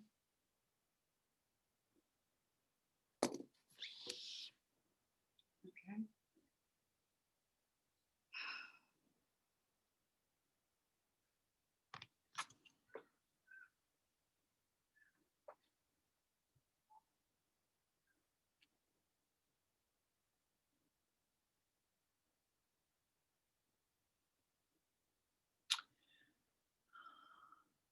So again, this is the tricky bit about representing yourself, is to kind of forget that you're representing yourself too much. And then just notice what you're experiencing right now as you look at these two. Andrea, what's that like for you? What do you notice about that? The first thing I noticed is that in the background behind Kathy, there are what look like women dancing on the wall, They're fabulous. right? And she's dressed in the same colors. Yeah. Very nice. But kind of before even that, my response was, I didn't know that there were healthy, there's lineage out there. I'm not connected to it. So can you just say, I'm going to argue at the second point. I understand you didn't experience yourself as connected to it, but without them, you wouldn't be here. Right? So just the very powerful sentence, can you just say, I didn't know? I didn't know. Yeah. I didn't know. So mother lineage, how are you, please? What do you notice?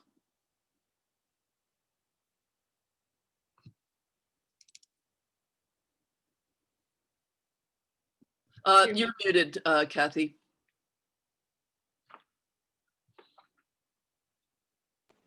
I feel pretty solid.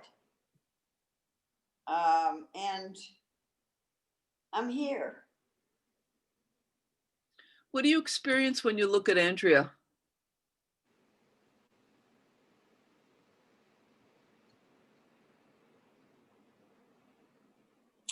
I feel supportive of Andrea. I feel kind of like reaching out. Go ahead and do that. There you go. Yeah.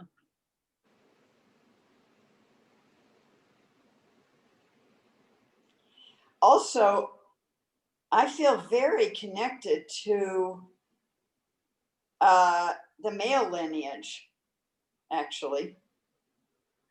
Can you say to him, we're going to have babies?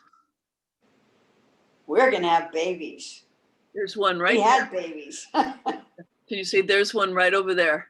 There's one right over there. And then say to Andrea, you're our daughter. You're our daughter. You're not alone. You're not alone. I feel a little bit like she's more of a granddaughter. Oh, she's a great, great, great, great, great, great. Yeah. Yeah. The daughter's a good word anyway. Yeah. Okay. Father lineage representative, how are you, please? And mother lineage, take care of your hands. If that starts to get tiring, just take care of yourself. Just really pleased to be here. And I also, as I look at Andrea, really just want to support her. Yeah, I'm glad to see her here and want to offer support in her life in a way that would feel meaningful to her.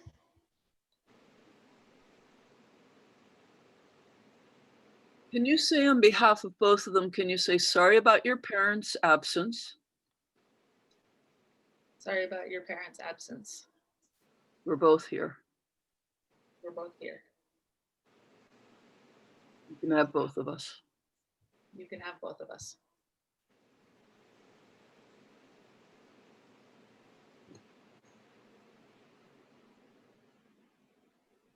How is that, Andrea? It's good. I feel like crying. Good.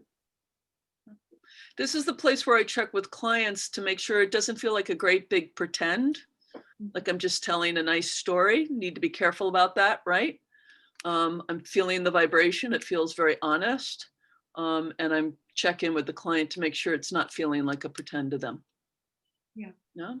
Because it could, right? Oh, no, it feels very Yeah. honest, very real. I'm glad of the support. Yeah. I'm touched.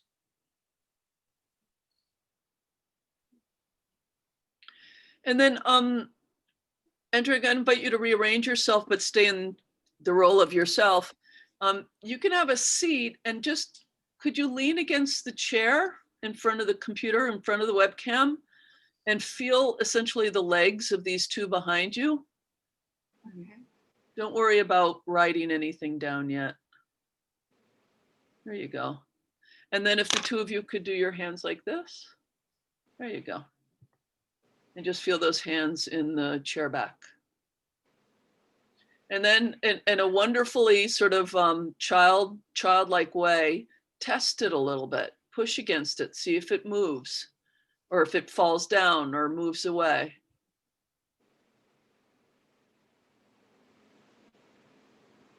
It's solid. Yeah. And Father Lineage, can you say to her, and you can test us anytime you want. Okay. We'll be here. Because that's actually an important thing for some part of our soul to go, really? Really? ah, and have the body met with it. Our body will say yes before our brains will. And anytime you want to test it, you can test it.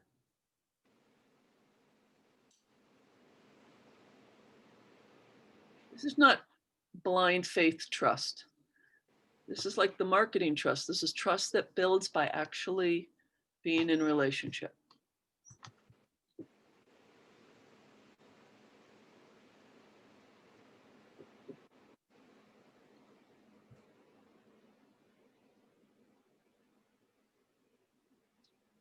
So one more time, Andrew, you just might say, I didn't know.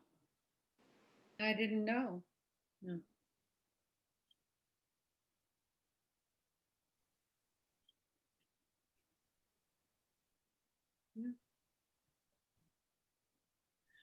So in the days ahead, here's what I invite you to do in that great testing way of the child. Be on the lookout. So I'm giving these two an assignment, not Kathy and Michelle, but these representations out wherever they exist. Would you please scatter evidence in front of Andrea in ways that will be unexpected, nonlinear, but unmistakable, that you are real. And then your job, Andrea, is just to kind of be on the lookout for it. Yeah. Okay. I don't know if it's you notice a feather on the ground, or you hear a song, or a movement in your heart. A piece of mail comes in. I don't know. A cloud that looks a certain way. And it's not a story you're making up. It's a like, oh, there it is. Okay. Yeah. So in that spirit, can you just say to them in a very simple way, please show me. Please show me. And would both of you just say, okay? Okay. Is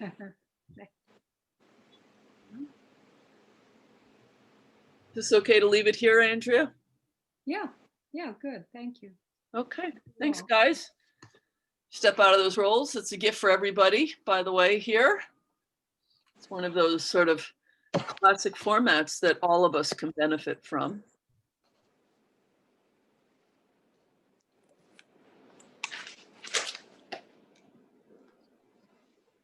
Let that move in you.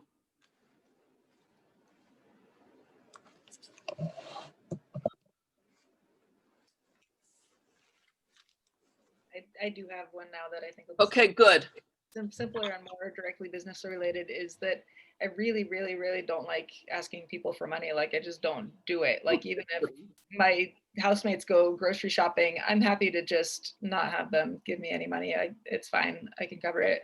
Like I don't even need to ask you for money. I don't want to do it. Excellent.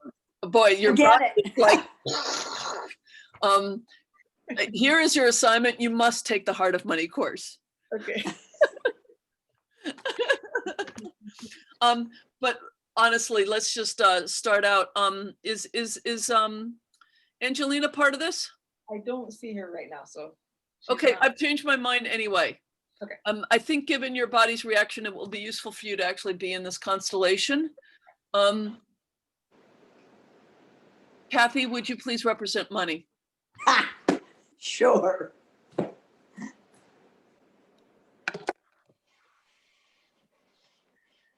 And then what I really want you to do, this is really important, Kathy, forget about what you're representing. Just share the experience, because we don't want any, You don't want my shit about money, for one thing. Right. or just what we think money is supposed to show up as.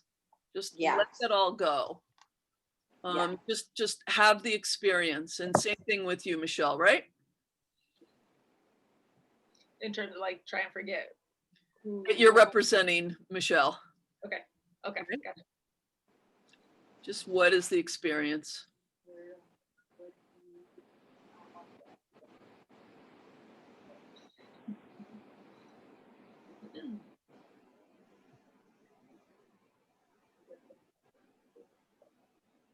Okay, just catching Angelina up on that.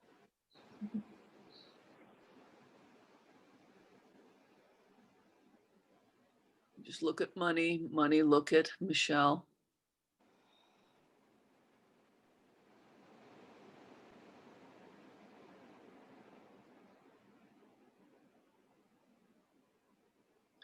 Money, what is going on for you? Well, I know this is really about our lighting situation, but I feel like I'm a lot brighter than you, Michelle. What else are you experiencing? Well, I can't see you too well.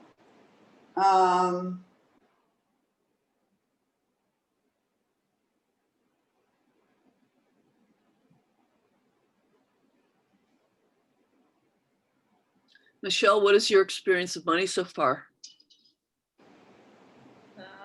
I'm having not overwhelming, but a little bit of anxiety about her. How does money appear to you? A bit stern, I guess. Yeah, I mean, from over here, it looks like money's examining you Mhm. a little bit. No. Leave her alone. Okay, so we're going to do a really simple format here. Andrea, do you feel like you're up for a roll? So unmute yourself. And once you're in place, I'll tell you what you are, because I'm going to have a little, like I'm going to ask you guys to do a little movement here. So Andrea is going to represent whatever money is representing. Probably a mother or a father, usually father. Okay. So that's Andrea. Now, money, would you move one step to your left? Exactly. Yeah. So phew, we just separated those two out.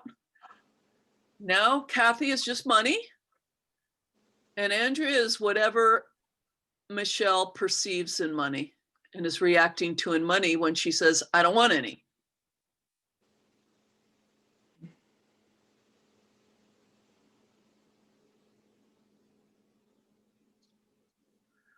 Something Michelle, happened from outside, like the ceiling moved. There was a weird noise, like something from outside.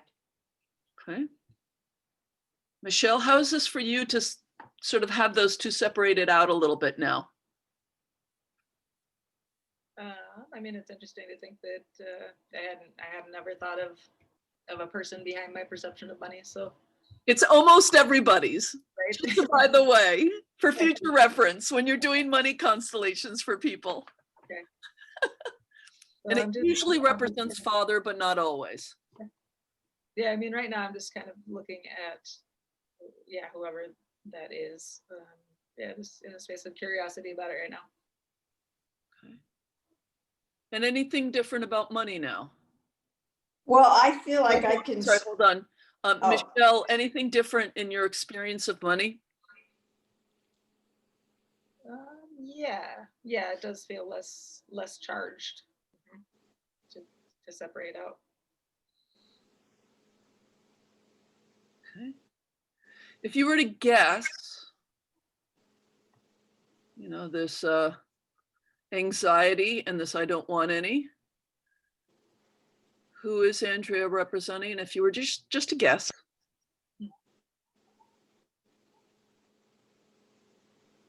I really don't know. I guess I'm gonna say my mom, Okay, that's fine. That's fine. but I'm not feeling real sure about that. That's okay. That's fine. Money, how are you? What's going on for you now? I feel like I can see Michelle a little better. Just say, I see you better now. I see you better now. You sound much softer to me. Before there was an edge to the I can't see her. And now your voice just sounds softer. Wow. And then Andrea, what's going on for you? What I'm noticing is that I'm really edgy, like what's happening outside, unexpected things, a noise over here, something over there. Like I'm not certain about anything. I'm not sure what's coming at me from where and when.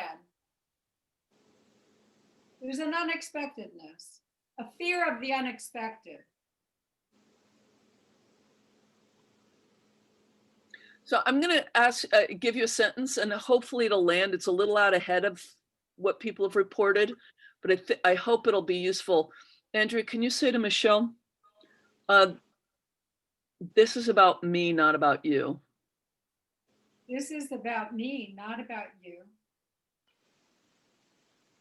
How is that, Michelle?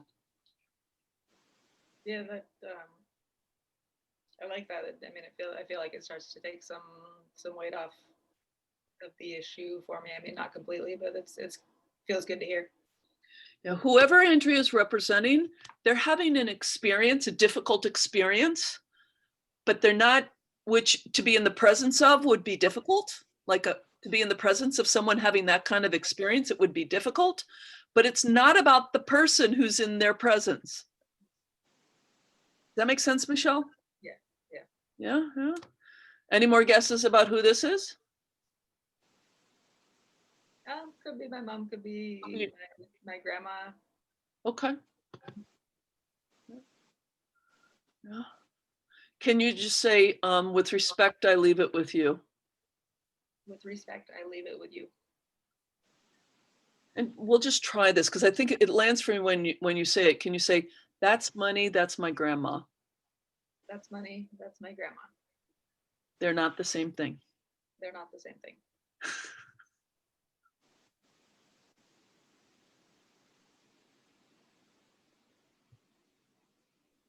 This is kind of a foot in the door for you. I don't know how much sort of transformation this will do because those tend to be sticky projections, but at least gives you something to play with. Okay. Yeah, thank you. We'll leave it here. Thank you.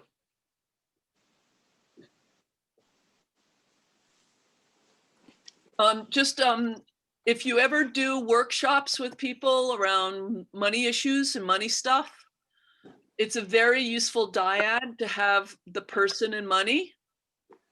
And if money shows up as anything other than as more or less neutral, like they've got some kind of attitude of some kind, then bring in another representative to separate it out. And then the client tends to start thinking, oh yeah, that's my dad, oh, that's my mom, that's whatever, right? Usually is acting like someone. And you can start separating out money from, and then you start dealing with the issues with the person rather than just let money be money. Yeah. That's actually tends to be a very interesting format for people to do if they have, 30 or so minutes to kind of play with it. Little groups of 3.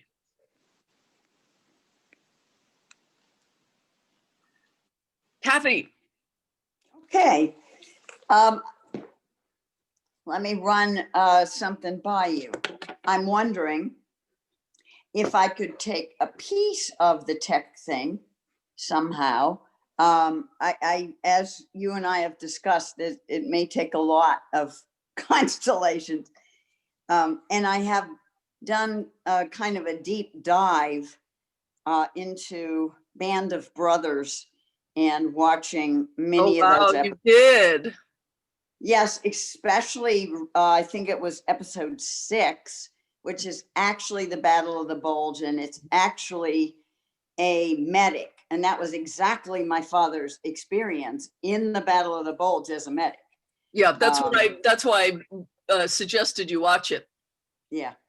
So I did watch it and I'm like, woo, woo. So that said, can we take a piece of this? Woof, girl. Yeah, my brother sent me.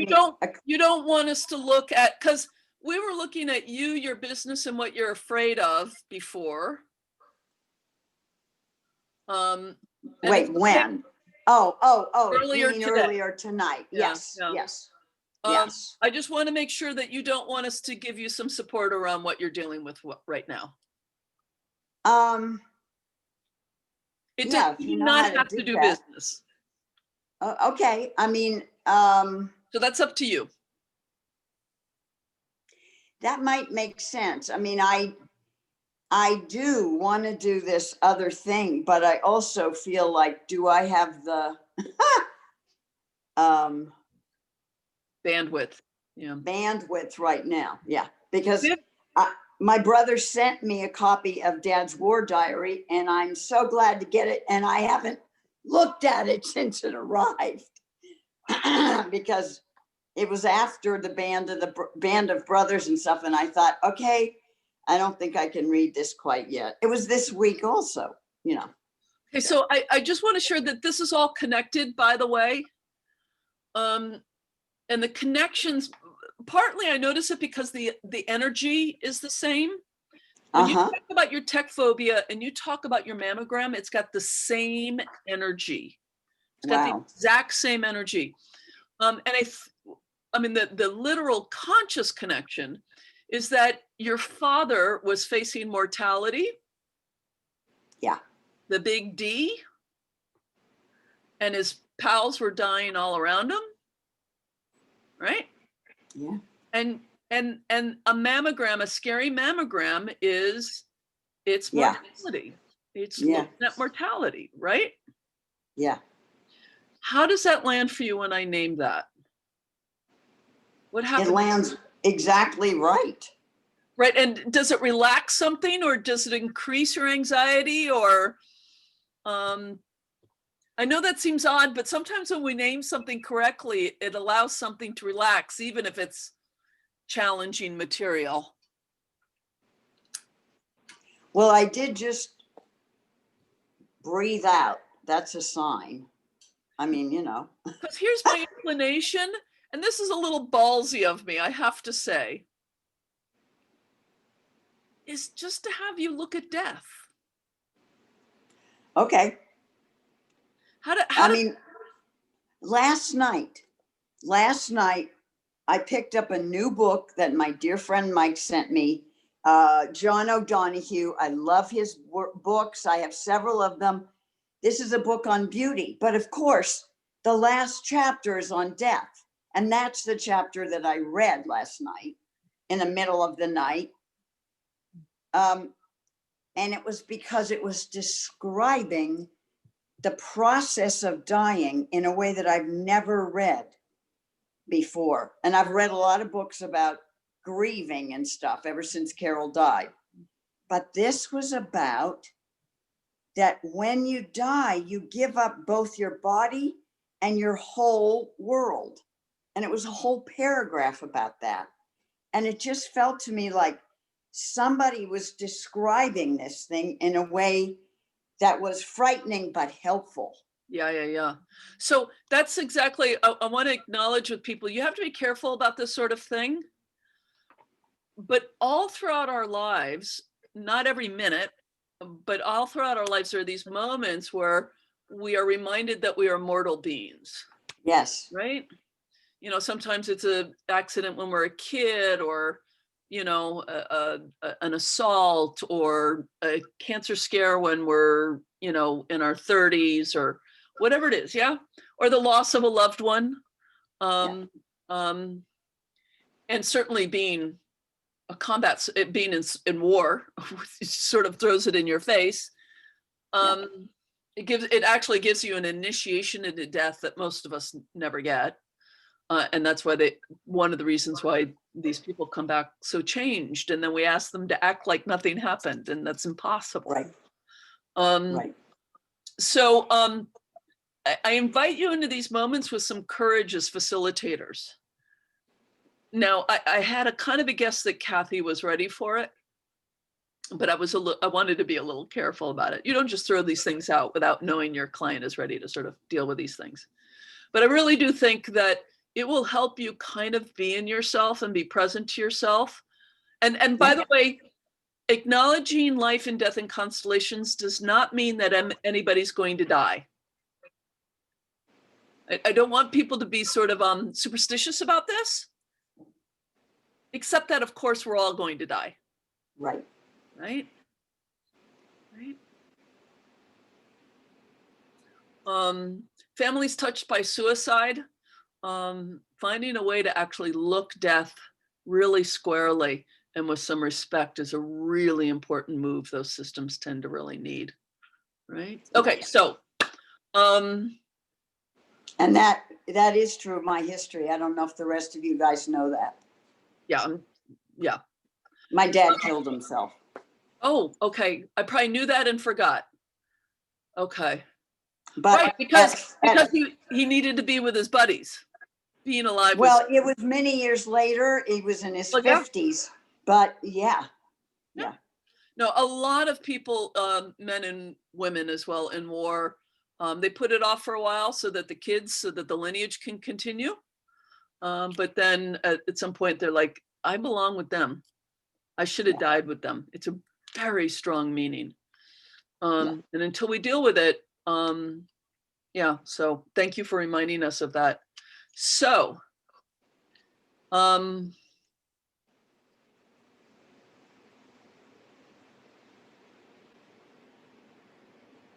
going to do something unusual.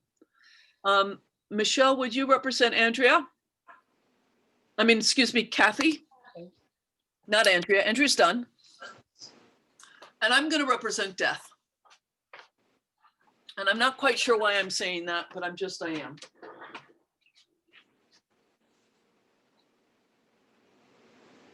Oh, we're both in brown. Should I be standing up or no? Well, Kathy, you can just watch from the side of the circle. Okay. Okay.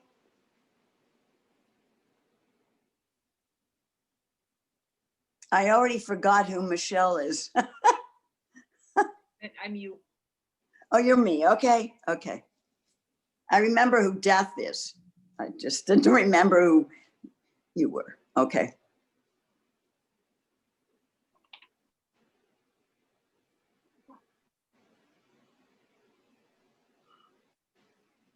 And I'm also going to be modeling a little bit how you can sort of facilitate and represent at the same time.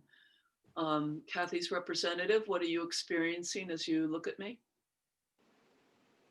I am feeling some tightness in my solar plexus.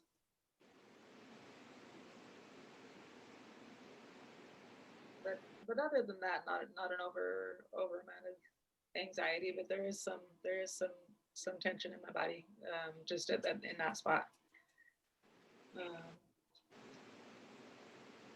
I'm curious and like a little guarded, but curious about you.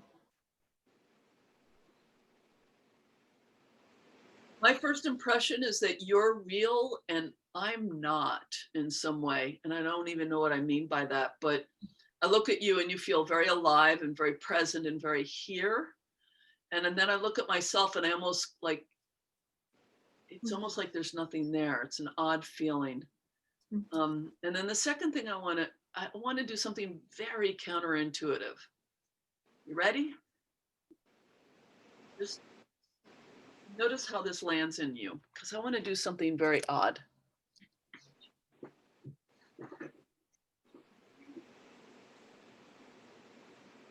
That feels better.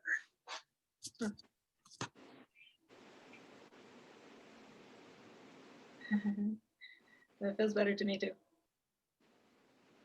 I became real all of a sudden. It's very interesting. Yeah, that tightness loosened up. It's not, I can still feel something there, but it's like when you sat, there was a noticeable like relaxation there. Yeah, you seem friendlier somehow. I feel a little childlike, not childlike, that's too strong of a word, but a little playful. I don't feel small in the constellation sense of the word small. I think it's kind of what we do with children when we don't want to overwhelm them. We get down at their level and we kind of join them where they are. I feel like doing this, I don't know, this is a very strange thing for death to say, but it humanized me or something. Mhm.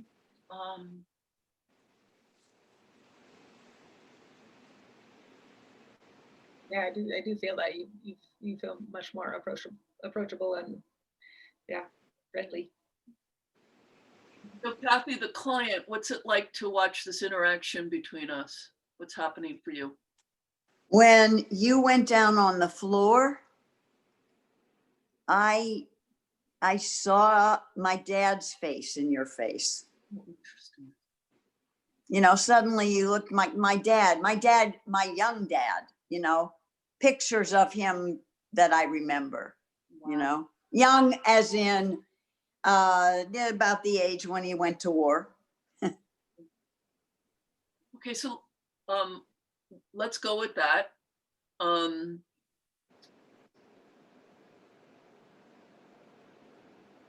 um, I also see some younger little boys or Yeah. little boy. So I'm going to try some sentences. Daughter, I will welcome you when it's your turn.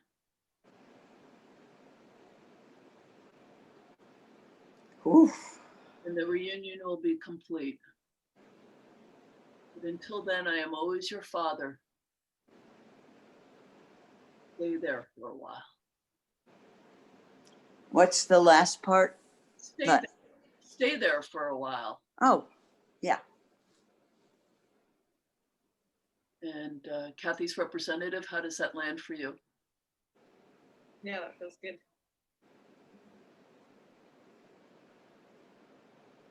And you say, Dad, I look forward to your welcome. Dad, I look forward to your welcome. And I know you're always my father. And I know you're always my father. But I will stay here for a while. But I will stay here for a while.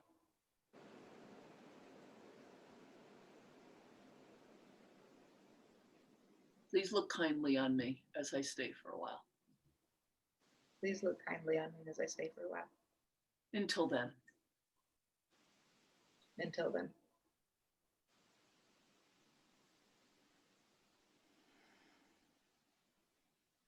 I know we say these things in such cliched ways, and I'm always very careful of this sort of thing. But I really have this strong sense as you look at, you know, sonograms and biopsies and doctors in the days to come, I just have this strong sense of your father saying, do not fear. Do not fear. I'm with you. And it's not so bad.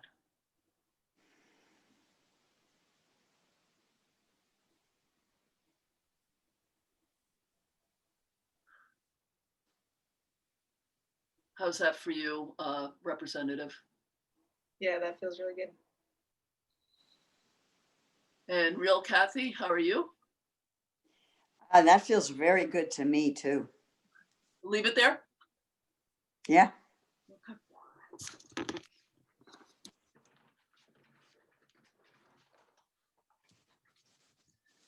That's really powerful. Thank you, Kathy. The face of death having the face of your father as a young man. That's really, that's powerful business. Thank you. That's really powerful business.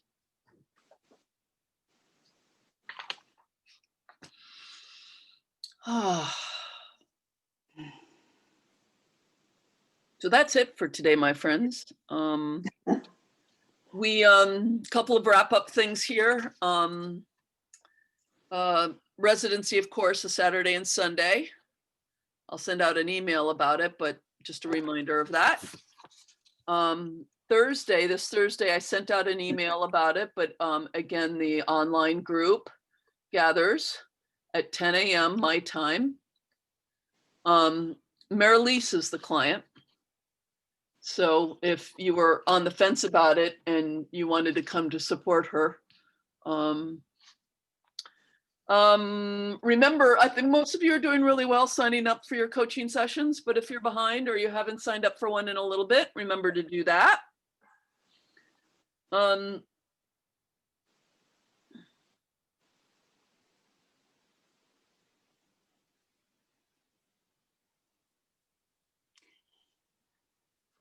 I have a question. Yeah. I don't know how to access the recording of the October 13th 3-hour Tuesday session, which I missed because I was on the road. After every weekend, I send out an email with there's one link where all the recordings live. Has anyone else gone there and checked any of them out? You've seen them? It's a single link. They're all in the same place, except for these business ones, which I keep separate from those. But it's different from our individual coaching ones too, right? That's true. That's true. Okay. So the way that it works is that there's one playlist for all the basically the weekend and 3-hour class gatherings. There's one playlist for that. If anyone could like shoot that off to Yeah, I can send Kathy, it to you. I'd be grateful. I'll send it to you. Thank you. Perfect. Thank you. And you can bookmark that because that's where all those recordings will live forever and ever. Amen. Until the end of YouTube. Your individual sessions, I send you links for. Most of you never look at them again. That's fine. But every once in a while you do. Every once in a while, there's like a little coaching nugget that you want to remember. And then finally, these are in another separate place, which I will send an email out to probably tomorrow about. So take a moment and just return to the whole class. So we started out with your heart of business exercise. And I don't know how that went for some of you. I noticed that they were a little bumpy. But whatever you noticed about how you and your business are.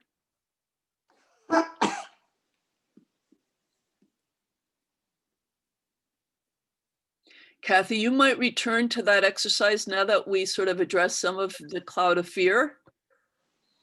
Because you started out by saying, I really can't focus on it because all I've got is this cloud of fear.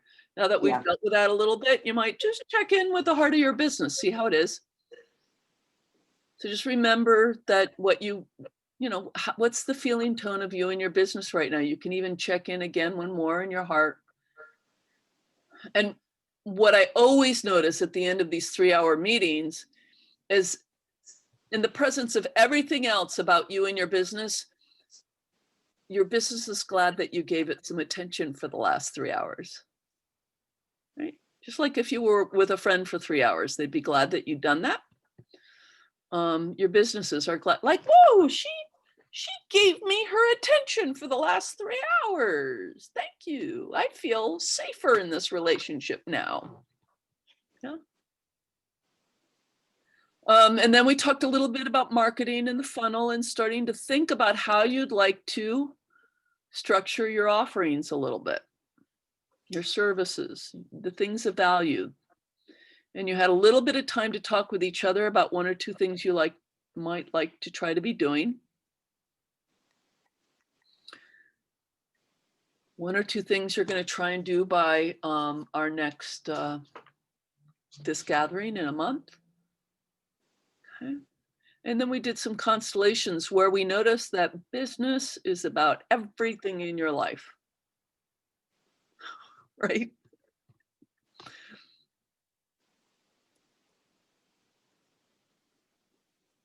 As one of my friends once put it, being self-employed is the best personal growth program in the world.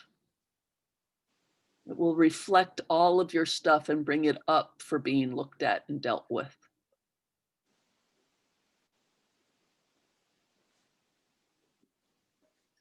And as you sit with all that, allow one image or insight or aha or question to come to your heart.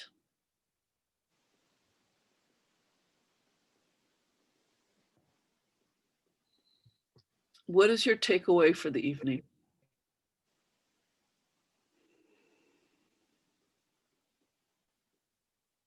And just share it before we close out the night.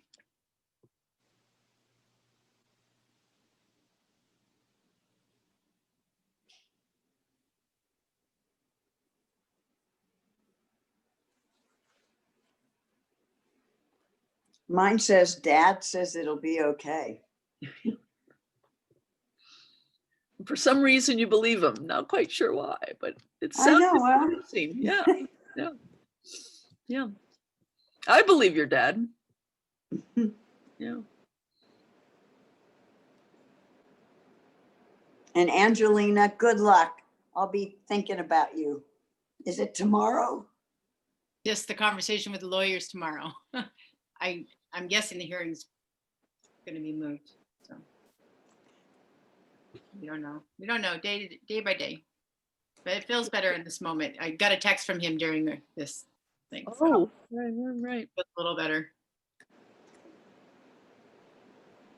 Is our meeting tomorrow before or after your meeting with the lawyer?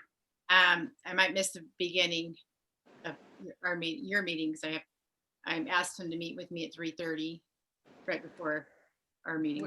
We start at 4 our time, but I'll be on with you and Angelina. If she's not there right away, we'll join us shortly. Okay. I have an assignment for you. Mhm. So this is from a teacher. This is time on a line, right? Past, present, and future, okay?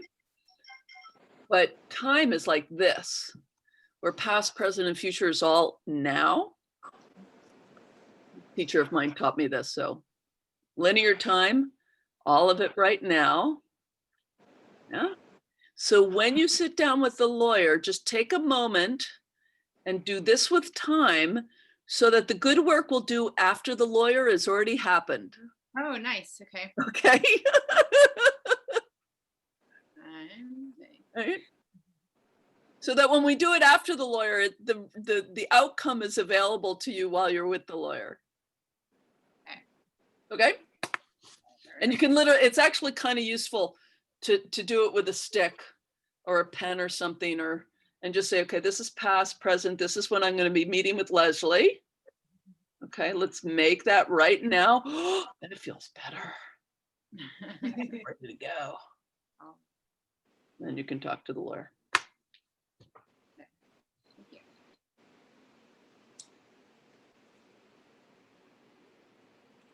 My takeaway. Yeah, go ahead. And I think it just all feels confirming, like how everything's just falling into place. Like I already felt it. You're listening to you. It's like, oh yeah, this is all was already in play, kind of thing. It just feels more solid.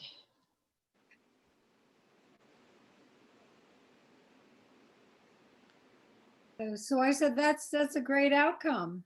And it's encouraging. This business of starting a business is much richer than I thought. Yeah.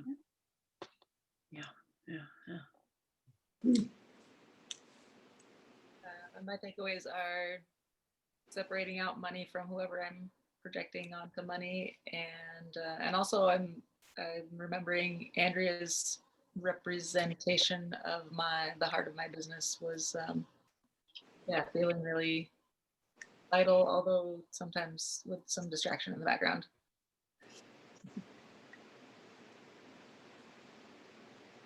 Fair enough. Okay, my friends, send you off into the evening. It's getting dark here. I need to turn on some lights.